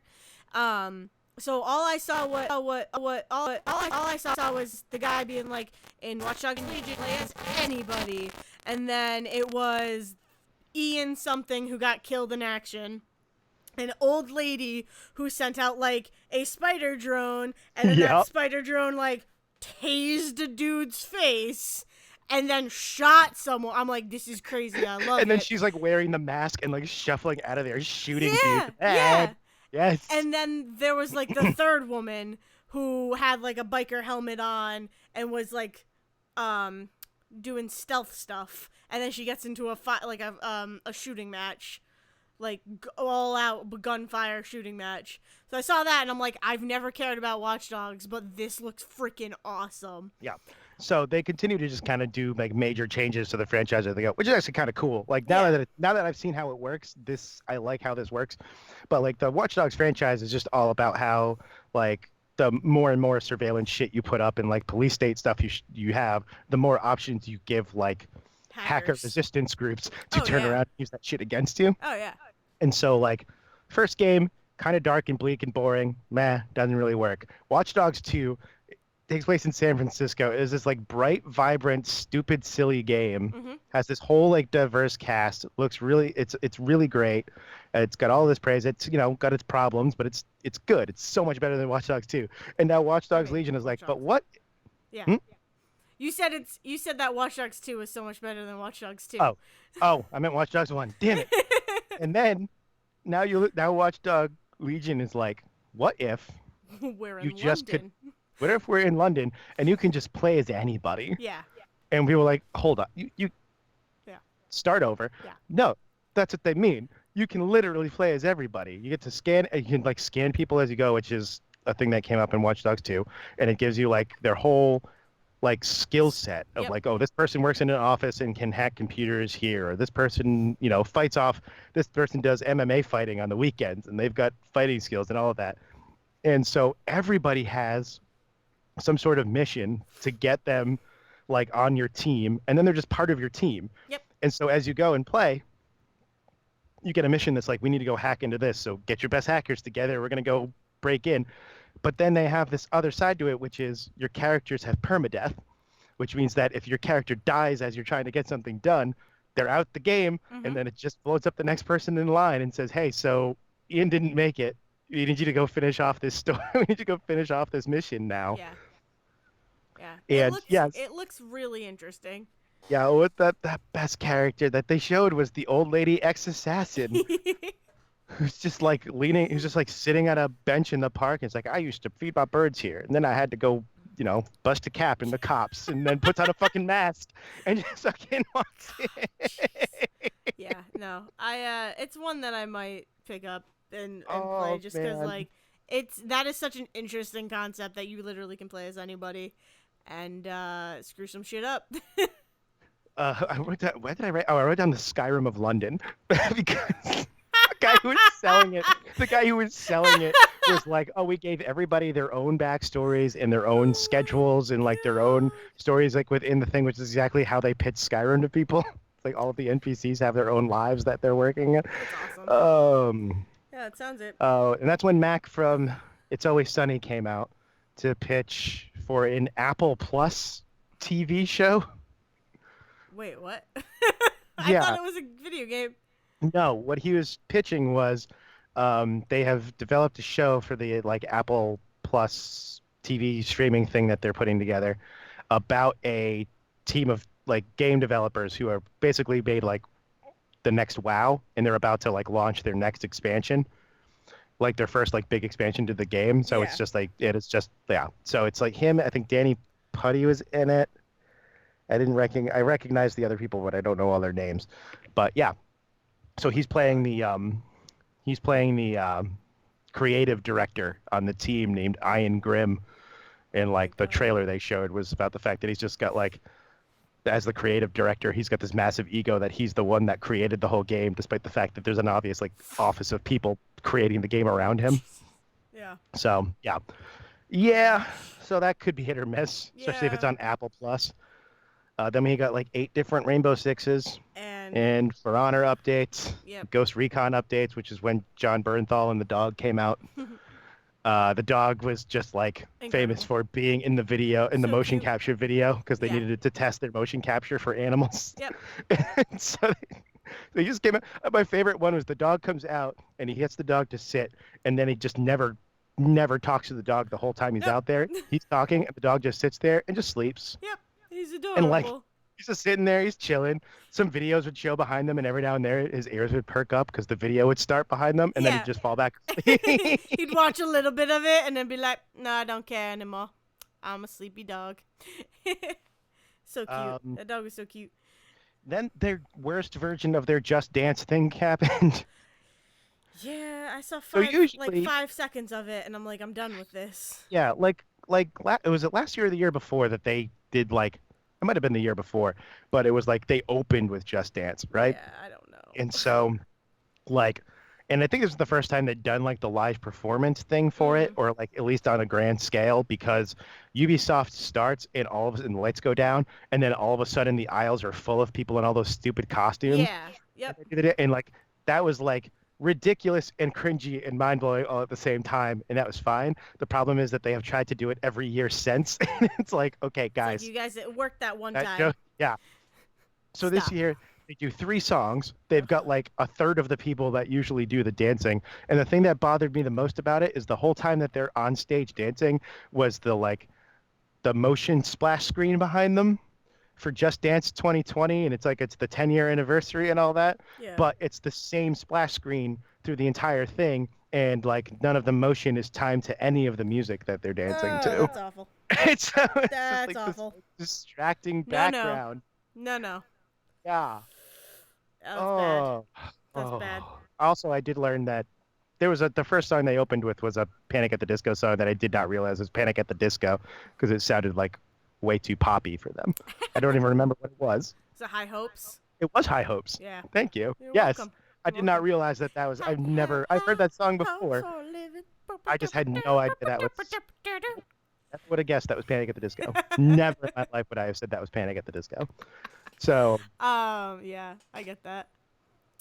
And then, so I also saw Gods and Gods and Monsters, they only very briefly showed that at the end. I kind of want it because I kind of wanted to. Everybody says, I mean, because they showed nothing of it really, everybody's like immediate reaction was, "Oh my God, it looks like they just made Breath of the Wild." Yeah. But like their own version of it, which sure, okay, cool, I'm fine with that. That's not going to deter me from that game. Mm-hmm. But it's the same people that worked on Assassin's Creed Odyssey, and this is their next thing. That's all we know. That's like, but it looked interesting enough, and I love mythology like that, so. You actually might I'm like down. Assassin's Creed Odyssey because they I'm sure I would love it. gave up. They like gave up on any sort of realism for that game Yeah. at some point. It's like Yeah. all gods and monsters there. The only other thing that they really talked about was Uplay Plus, which is There's their more version of streaming Game stuff. Pass. Yeah. Their version of Game Pass, which is like $15 a month. Which, first of all, Ubi, what the fuck are you doing, making it $5 more than anybody else's? But then they also announced that it would be part of Google Stadia. Yep. And here's the problem. I don't know if that means that you pay $10 a month for Google Stadia and also $15 a month for Uplay Plus, or if paying the $10 a month for Google Stadia gets you access to the Uplay catalog. I have no idea. They didn't say. Or, well, if you play Uplay, maybe you get Stadia. Like you pay the 15 and you get both. I So it's I you're doubt it would paying. work in that direction, Yeah, but I that's don't know. weird. Like, I don't think there's a chance that like at the very least you make that like a $5 add-on. You don't pay $25 so that I can also play Ubisoft bullshit. No. The games are not that good, and I own most of the ones that I would want to play. I own all of the Far Cry games and all of the Assassin's Creed games. I don't need that much else from Ubisoft. Yeah. I don't know. Who knows? Who knows? But no, like Beyond Good and Evil 2, the big game they're supposed to be working on and supposed to be trying to sell everybody on, and they did like a stream 2 weeks ago, like under the radar, about it, and did not talk about it this year. Jeez. So God knows what's going on with that. Then we get to Square Enix. Mm-hmm. Square Enix is fun for a couple of reasons. Uh-huh. First off, it's the Final Fantasy VII hour Uh-huh. as they try to sell everybody on this Final Fantasy VII remake, which is literally called Final Fantasy VII Remake. Brilliant. It's not just Final Freaking Fantasy VII. brilliant. It's Final Fantasy VII, and then under the line, remake, and Ugh, that's on the cover. my God. Here's the other thing that's going on with that. So first off, obviously all looks, brand like they completely built this thing from the ground up, probably 3 times over. Um, and it's fully voice acted. Barrett, the one black character in the game, definitely sounds like Mr. T, Oh my because that's gosh. like what the character was based on in the 90s when that game was written, and they didn't do anything to update him. Everybody's all excited because Tifa looks awesome, which sure. Um, do you know anything about this game? Nope. Okay. I won't make the other joke I was going to make then, because Final Fantasy VII is known mainly for a very specific like character death as like one of the first major emotional moments in video games, Uh-huh. basically for a lot of people. Oh wow. And it's like now the big discussion is, do people talk about that? Are people free to talk about that the way we were 5 years ago when Final Fantasy VII Remake wasn't happening? Or do we like try Keep not it to spoil it for keep it people who might quiet. not know at all? As far as I'm concerned, you should just say it, because it's really not that big a deal. And honestly, the biggest conversation is about the fact that the person who dies, it's not that important. So Yeah, I mean, it's also a it's situation where the game wants you to feel really sad, but then half the time people like and go, well, it doesn't matter. There's another character that's better. I mean, here's my thing on that, right? It's like I don't want movies spoiled for me, like ever. If a video game gets spoiled for me, especially a video game where like I'm probably never going to play it, but Especially a knowing 22-year-old video game. yeah, Sorry. like I'm I just don't think I'm ever going to pick up Final Fantasy. Like I might watch somebody play it, but I don't think I will ever like really sit down and get into it. I might play like a couple minutes of it, but if I can know a spoiler and be part of the conversation, that's more interesting than me than actually playing the game that again, I don't think I'm ever going to play. Well, So, Dale, especially talking about watching someone play that game, let me also inform you of something else. okay. You got your scary voice on. They also recently announced this might be the first time in video game history that remake was used properly. Oh my god. Because just like when a movie is remade, sometimes you change some things, sometimes you remove some problematic elements, you put in some new story stuff, you move things around, you rewrite some things. Yeah. And if you're Square Enix, sometimes you make the game 3 times longer. Because what they're doing Oh my... is releasing this in 3 different parts, Yeah, I'm never essentially playing as this 3 game. different video games. Starting with the fact that they basically came out today and said, yeah, we're releasing it in 3 different parts because each part is like the length of a regular Final Fantasy game, Yeah, no. because they've added so much shit to this Oh game. my god. That's cool. That's I'm cool, just but never also gonna who play needs your game. 150 hours of Final Fantasy VII Yeah. for a story that people have been talking about in video games for 22 years, so we already know. Unless they significantly change that game, all you're doing is paying 3 times to play a game you already know the story of because it's a little bit prettier. Yeah. No. No, no. No, no, no. Don't need that. But I just like that just makes me laugh so hard. But what we did get Kingdom was, Hearts stuff? yes, by way of Nomura himself, who is also like the lead guy on Final Fantasy VII, which explains a lot as to why they're adding a bunch of bullshit afterwards and it's getting longer for no reason. Nomura comes out, talks about Final Fantasy VII a little bit, and then again, because there were leaks. So Square Enix 2 nights ago, 3 nights ago, whenever, did a like special concert, like orchestral concert of all of their like game music and stuff, where they also premiered Final Fantasy VII stuff and Yep. Kingdom Hearts 3 stuff, and of course people fucking videotaped it and linked it on the internet, because yeah. why when they wouldn't? We live in the future. So we all knew everything that was coming from the Square Enix thing because they basically did their whole press conference via orchestra Oh my the other god. night. Oh my god. But they also announced the Kingdom Hearts 3 Remind DLC. Okay, yeah, it is Remind. I knew it was a something. Remind. Oh my god. I have no idea how this works. If it's that you just have to play the whole game over again, or if it's after stuff, because it's definitely like, it's like Maybe here's like it the erases whole the Big story. Hero 6 stuff. That'd be It's like, nice. here's the whole story, quote unquote. So who knows? Here's the problem. The reason we don't have a thousand other the reason we don't have any history on this is that because all of the other Kingdom Hearts games came out 2 generations ago when DLC was not as prolific as it was. Instead, we get a bunch of side games instead. Yep. Like if all of that stuff had come out in PS3 or later, like Birth by Sleep would have been maybe would have been a single story, but like Chain of Memories would have been a DLC, or like 358 over 2 days would have been DLC. Yeah. They would not have been separate games on their own. No. And so like I don't know how this is going to work as a DLC.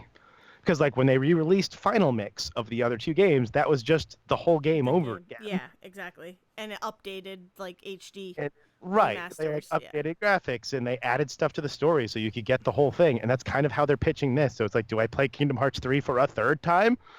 Even though this does give me the option to now play as Riku or Aqua or Roxas in certain scenes. Oh. Certain scenes, not the whole game. Cool. That's cool. But do I have to wait until like the end part of that game, 40 hours in after all the Disney bullshit to get to it? I don't know. God damn. Jesus. So like, I'm so glad I don't own any of the Kingdom Hearts games. So yeah, I also love because they did the same thing. Their trailers are always so bad. So this whole DLC trailer is all music and subtitles. Bad subtitles on the screen. No voices whatsoever. So you see like people talking to people in dark robes, but you don't know who's in the dark robes because their hoods are up and you can't hear their voices. I think it's Vexen because literally he moves Vexen, who is he only moves a certain way. He's the only one that moves the dumb way he moves.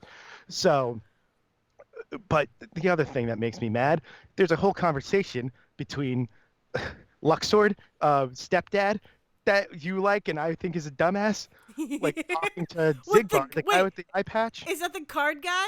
Card guy. Oh, yes. I love card guy. Talking to the guy with the eye patch, and they're having a conversation that kind of makes it sound like Luxord is like important, and I screamed because how are you going to make Luxord important after all this?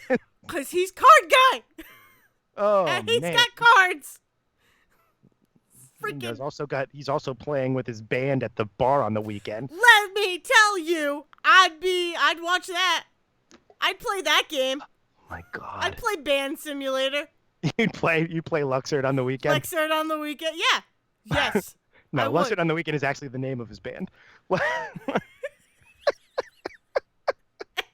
you, Zach. You're welcome for that. Oh shit. They also announced a bunch of like remasters and re-releases of stuff that's like coming to Switch and PC and blah blah blah blah blah. And then they premiered the worst Avengers trailer ever. Yep. It doesn't like. It's nothing. It doesn't sell me on wanting to play this game. It doesn't tell me how you play this game. I still don't know if I play my own character or if I get to choose between the 5 characters. It looked like it was just co-op. Like it looked like it was just. Well, they said it was single player and co-op. They did say that, but I don't know how the single player works. It basically just looks like, oh, Spider-Man did really good. Now we're gonna try and make another superhero game. Except that this was announced years before Spider-Man. Oh, geez. Spider-Man was announced and released before this game got a trailer. No, this is because dumb. The Avengers, Square Enix and Crystal Dynamics, they're the people that make the Tomb Raider games. They announced that they were working on the Avengers game. I want to say after Civil War. That they announced it, but they also had announced at the time that they were going to do like the last Tomb Raider game first, and that it was going to be like a big thing, and Square Enix was doing all this stuff, all of that, and everyone just kind of assumed they were waiting for shit so they could put out their Avengers game and not worry about it being mixed in with anything because they knew it would be huge. Here's the problem: they then wrote a story that is essentially like 5 MCU stories slapped into one game. And then also modeled their characters to look like the most boring, generic white people I've ever seen on screen. Yeah. It's weird that Thor has brown hair. I don't. Yeah, that's the problem. It's like I can't tell if it's brown or if it's that the game is dark. It's just dark. Yeah. Yeah. I don't know. I 100% thought that Patrick Dempsey was in that game because Troy Baker looks like him. Yeah. Yeah, because they like just gave him such basic models. Yeah. Like, there's It does nothing not look distinctive looking good. about them. Like, the nice thing about Spider-Man is that, like, where yes, Peter Parker also does not look very distinct, but guess what? He ends up wearing a suit half the game that is very distinct, and Yeah, so you don't have to worry about that. He's only Peter Parker for, a fourth of that game. exactly. I think Whereas, he looks and he still looks distinct fine. He looks fine, and you enough. spend it, and it also helps that I cared, but he also looks Yeah. like but they also look well animated Oh in that. yeah. Whereas this for whatever reason looks like dolls walking around on screen. So, Accurate. Accurate oh statement. man. So yeah, I mean, I guess we'll get more news about it, I but it's just don't just so care weird to about it. me. Yeah, it's just so weird to me that like they seem to clearly make an effort to want to get away from the like MCU hype to put out this game, and then they have one shitty mission, and then people decide they hate the Avengers all of a sudden. So Mhm. Age of Ultron, and then they disband for And 5 years, I didn't literally the timeline from Endgame. and I And didn't get like, is Captain America dead? Is Thor, did they die? Cuz it's like we lost something that day, and then it pans down to freaking Thor's hammer and gets all lightning-y. I'm like, what did they? happened Yeah, in this game? What is going on? they went for let's give you a bunch of out of context drama Yeah. for a world Also, we didn't build. I do not give sympathy to the Avengers when they're like, when people turned on us, when we ruined stuff and people turned on us. It's like, yeah, you don't take responsibility ever. Yeah, people are gonna turn on you. You're dumb. Sorry, This is what people don't get. That's my own hangups about the Avengers. That's fine. No, that's fine. It's also what like It's like, I don't feel bad for it's you. what Superman and Justice League are supposed to be if Zack Snyder knew how to write movies. Yeah, Because that's like supposed to be their whole story about how Superman and yeah. Justice League take responsibility and the deal with those consequences. And it's So like, oh, we're sad superheroes because everybody turned on us because we made a mistake. Yeah, that's what should happen. yeah, and really You're what it not really comes down to, gods. what they really wanted to do was write a story where you play some generic character that has to go around and do the get the band back together movie, Yeah, the get the band back together game. And so like they needed a reason for them to not be the Avengers, but they didn't want to put in any of the origin work for any of the characters. ugh, So it was just like, well, they already existed and then disbanded because bad thing happened. yeah. Well, whatever. Stupid. It's stupid. So yeah, and that's it for Square Enix. So the last thing is really Nintendo. Which, Up and down. I'm not gonna lie. I'm happy for a lot of the stuff that's coming out, but there was nothing that absolutely wowed me. There was some stuff at the end that I was like excited for when I saw it, but like other than that, there's nothing that's gonna like. I mean, yeah, They're mostly where again, like you said at the beginning of all of this, they were basically updating us on stuff we already knew was yeah, coming. yeah, exactly. And like it got me excited. Like Link's Awakening got kind of announced. Right, we already knew it was out, and At now we have PAX or and I think whatever. I think now is the official date though. I don't think they had an official date back No, then. no. So now we know it's September 20th. September 20th. Yeah, which, that'd be fun. And on top of that, we also know that they added in this like dungeon maker section, Oh yeah, okay, I did see that part. which I don't think was ever. Devin's going to correct me.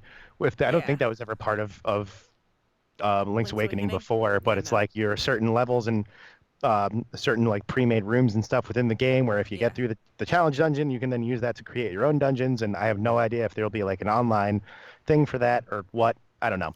I don't Uh, know. I just know that it is so adorable looking that yeah, I'm I like, really yeah, like the I'm look of that down. game. I'm down for this. And then more Pokemon, which of course I'm gonna get excited about Yep, you get to use your because little ball to walk around with your Wooloo in your pocket. yeah, I do. Can't be Yeah, I used as a do. controller, but it can be used to up your friendship and all that, the stuff you love. Which I'm down for, and Yep. yeah, I love that. It's helping in my Nuzlocke. I'm gonna be honest. I need to share that story, but I don't know if I should share it now or if I should wait. We'll have stuff we need to talk about next week. Yeah. I'm working 60 hours Yeah. this week. I'm doing nothing important. Oh man, Um, we'll save it. Let's see. The other Marvel game is coming out. I Oh keep yeah, forgetting about Marvel this. Alliance, Ultimate Alliance 3 Ultimate is coming out, Alliance, which is also which I itself knew. a Thanos story, which I Oh find really? hilarious. Yes, Jeez, it's I Thanos didn't know and the that. and the I think it's more geared toward the comics though, because I think Marvel is actually like the Ultimate Alliance games have always been more comic related. Oh yeah. Yep. So this gonna get more of the children of Thanos in this game and Yeah. actually learn their names. Yeah. Um, That's cool. Russo That's cool. brothers, fucking idiots. Two movies, and you Thank you. still only learn two of their names. Stupid. Fucking stupid. Um, Luigi's Mansion kind of looks interesting, but it doesn't do anything for me. Like, I never played the original. I remember Devin playing the original, and yeah, me as like a kid being like, "This is kind of cool," but I'm not gonna play it. And then I watched the trailer for Luigi's Mansion 3, and I'm like, "Oh, okay. So stuff that I can do in Ghostbusters, which is a way more fun game and is getting a remaster in a year, possibly end of the year. Yeah, I'm good. I'll, this is cute. I like it. But then you to be have the fair, at both the treehouse time of thing. Luigi's Mansion and Luigi's Mansion 3, they did not know that Ghostbuster games were coming Oh out. no, I fully understand that. Not alone the same Ghostbuster game coming in after both of those Yeah, within exactly. 12 years. I will also say, like, I was like, while I was watching the Luigi's Mansion 3 trailer, I was like, oh, this is cool. And then any respect I had kind of went downhill during the Treehouse Live stuff because they finished with Pokemon. We're like, we're going to go to Luigi's Mansion and then we'll come back and talk about Animal Crossing. And they went to the and Luigi's then Mansion booth, and they just and stood the around two and didn't talk about it, right? the two people were like, "Yeah, we're in a haunted hotel. Ooh, it's so creepy." They There's like forgot like to find someone to actually pictures, talk to about and the yeah, game. they Yeah. didn't talk about the game at all. They literally just talked about what was around them, like physical, like that ghosts kept showing up on the screen, on the walls, that the Mario characters were crossed out. They got scared by something and then they were trying to trigger another scare, so they walk up to this like display and they just stare at it and they're like, yeah, I don't think it's gonna do anything. And I'm like, God. these two This is why. poor like This is, by people the way, why I don't literally watch were this just, stuff. what, you don't watch it? This is precisely why I don't watch this Well, stuff. I was like, maybe something interesting is gonna happen, and I like kind of felt bad for those two people because I'm like, it's honestly like They were told to they were vamp. told, What happened yeah, was something unscheduled, something got screwed up with their schedule, and yeah, they were told to fill in 10 minutes of yeah, time. Yeah, and they don't know how, so they right. just started pointing at stuff and tried to talk about it, but it's not interesting stuff, and you can't make it interesting. Uh, But yeah, yeah, Luigi's Mansions is the same level for me as like Yoshi's Crafted World, and not to make you mad, but Kirby for me, oh, which is that no, I mean they're games I like. Like I yeah, bought Yoshi's Crafted World too, and I go back into it. Like it's not one that I sat down and played through in a weekend. I just go in every now and then and play a couple of levels. yep, Same with Kirby, and so like Luigi's Mansion is like cool. I'll play it. It looks cute. I don't feel bad paying for this, but yeah, it's not like they they spent so much time and effort in their first year with the Switch to like have something coming out every month that they kind of exhausted a lot of their stuff for a while. yeah, And now it's like, especially with all of the other consoles like about to change over, and they have put more effort in the last couple of years of trying to get people to come back to Nintendo because they lost so many people that didn't want to work with the Wii U, and even the Wii was like notoriously kind of shitty to develop something for the Wii and the Xbox 360 at the same time. So like they have keep announcing all of the stuff that's coming to Switch, which is cool, and all of this indie stuff coming to Switch, and all these big games. Like they announced today that The Witcher 3 is coming to a Switch, which is huge. that's And crazy. also like I and so remember like I that. think they're putting so much of their effort into just like getting other developers to come back to them that it just feel that like they're just kind of coasting on that right now. Oh yeah. But then they announced a couple of things at the end of this that blew my mind. First off, Banjo Kazooie Oh coming to yeah. freaking Smash. Smash. Yup. They announced two Smash characters today. Yep. One of them was from Dragon Quest, a game I don't play, so I got no excitement for that. But Banjo Kazooie. Banjo Kazooie, and they even almost they almost trolled everybody. I got so confused. I was like, "What? Duck Hunt is already a thing." I thought. Have you played Banjo-Kazooie? No. Oh, see, I wasn't sure. See, I'm very excited for this because I love Banjo-Kazooie and Banjo-Tooie. And Yeah. mostly what I want is for this to mean that they're remastering those and bringing them to Switch.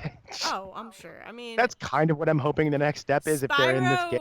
Spyro and Crash Bandicoot did well enough that that could happen.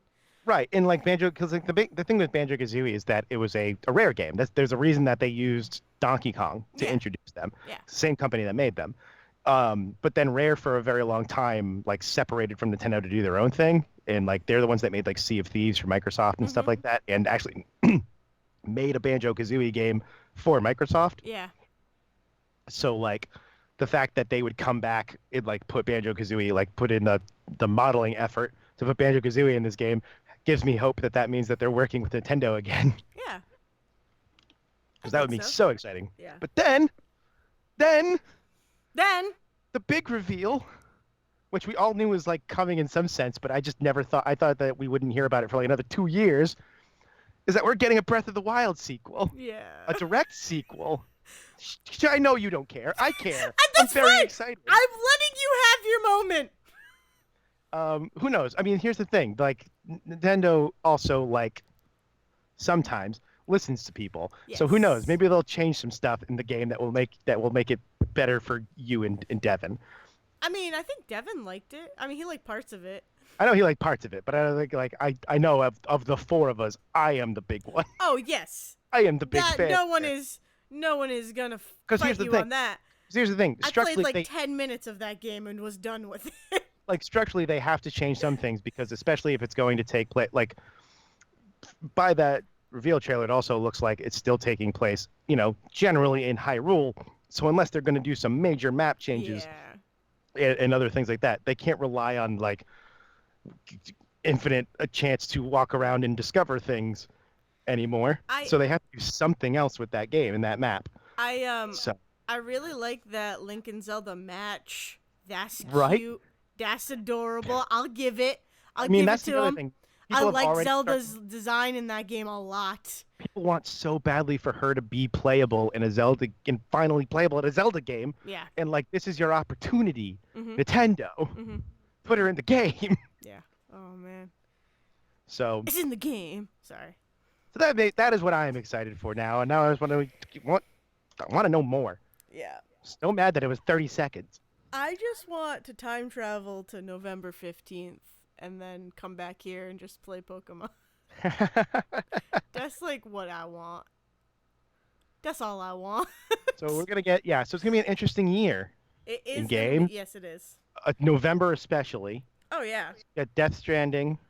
Pokemon. We got Jumanji and Pokemon on the same day. There's something else coming out on November 15th alongside Pokemon, and I just couldn't stop laughing when I saw what it was. Well, there's Jumanji.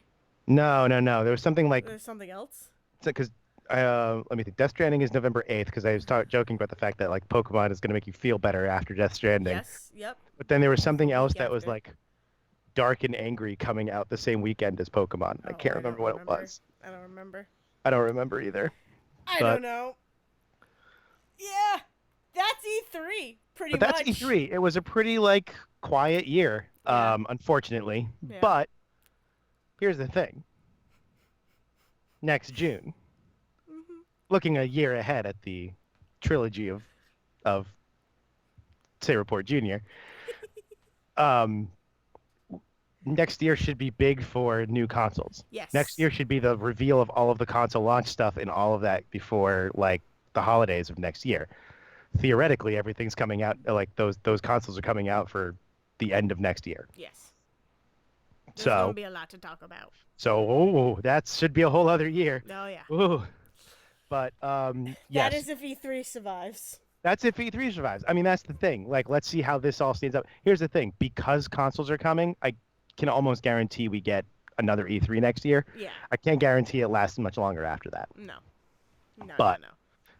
But I mean, I don't know. I don't know. Maybe Sony really does like say screw you, and like in January we get a state of play that's like here's everything about the PlayStation 5. It's coming out in October. That would be insane. That'd be insane. But like, I'm surprised that like, because I'm surprised this year from the stuff we didn't get, like, no news on any new Resident Evil games. Yeah. Like, I expected at least Resident Evil 8 to come out, and then they would also start alternating. Like, did Resident Evil 7, then they did Resident Evil 2 remake, and then they do Resident Evil 8, and then they do the Resident Evil 3 remake. So that's kind of what I was expecting. And it's like, well, maybe they're just holding off on their shit until the new consoles come out now, if they didn't show up this year. Yeah. And it's like, well, that's like Horizon Zero Dawn 2 has been being talked about, and I expected something this year. I can almost guarantee you that is a launch title for the PS5. It's yes. Yeah. Yeah. Same with like, there's no God of War. There has not been any sort of major DLC announced for God of War. Nope. Something that would have been expected even last year, even the end of last year, let alone at E3 this year, and said nothing, which means there's a good chance they're working on a sequel to that God of War game for the PS5. A lot of stuff is just being held back, so they kind of needed filler. So it's a bunch of DLC and just remakes and continuations and sequels. Yep. That's it. But man, we're gonna continue. Not tonight. I'm losing it. I need to stop talking so I don't before I make my voice go away again. But we will continue on forever in podcast form every week, I think. Forever and ever. Definitely until November, because we're going to be your like #1 stop for Pokemon Sword and Shield for a while, as well as Death Stranding. Yeah. I'm going to try and explain that game as I go with Dale and see how it works, since I tried with the trailer. We just had to sit down and watch it together. Oh my god, I don't even know. Bridge Baby. I want to talk about Booksmart so bad. Next week. We'll talk about Booksmart next week.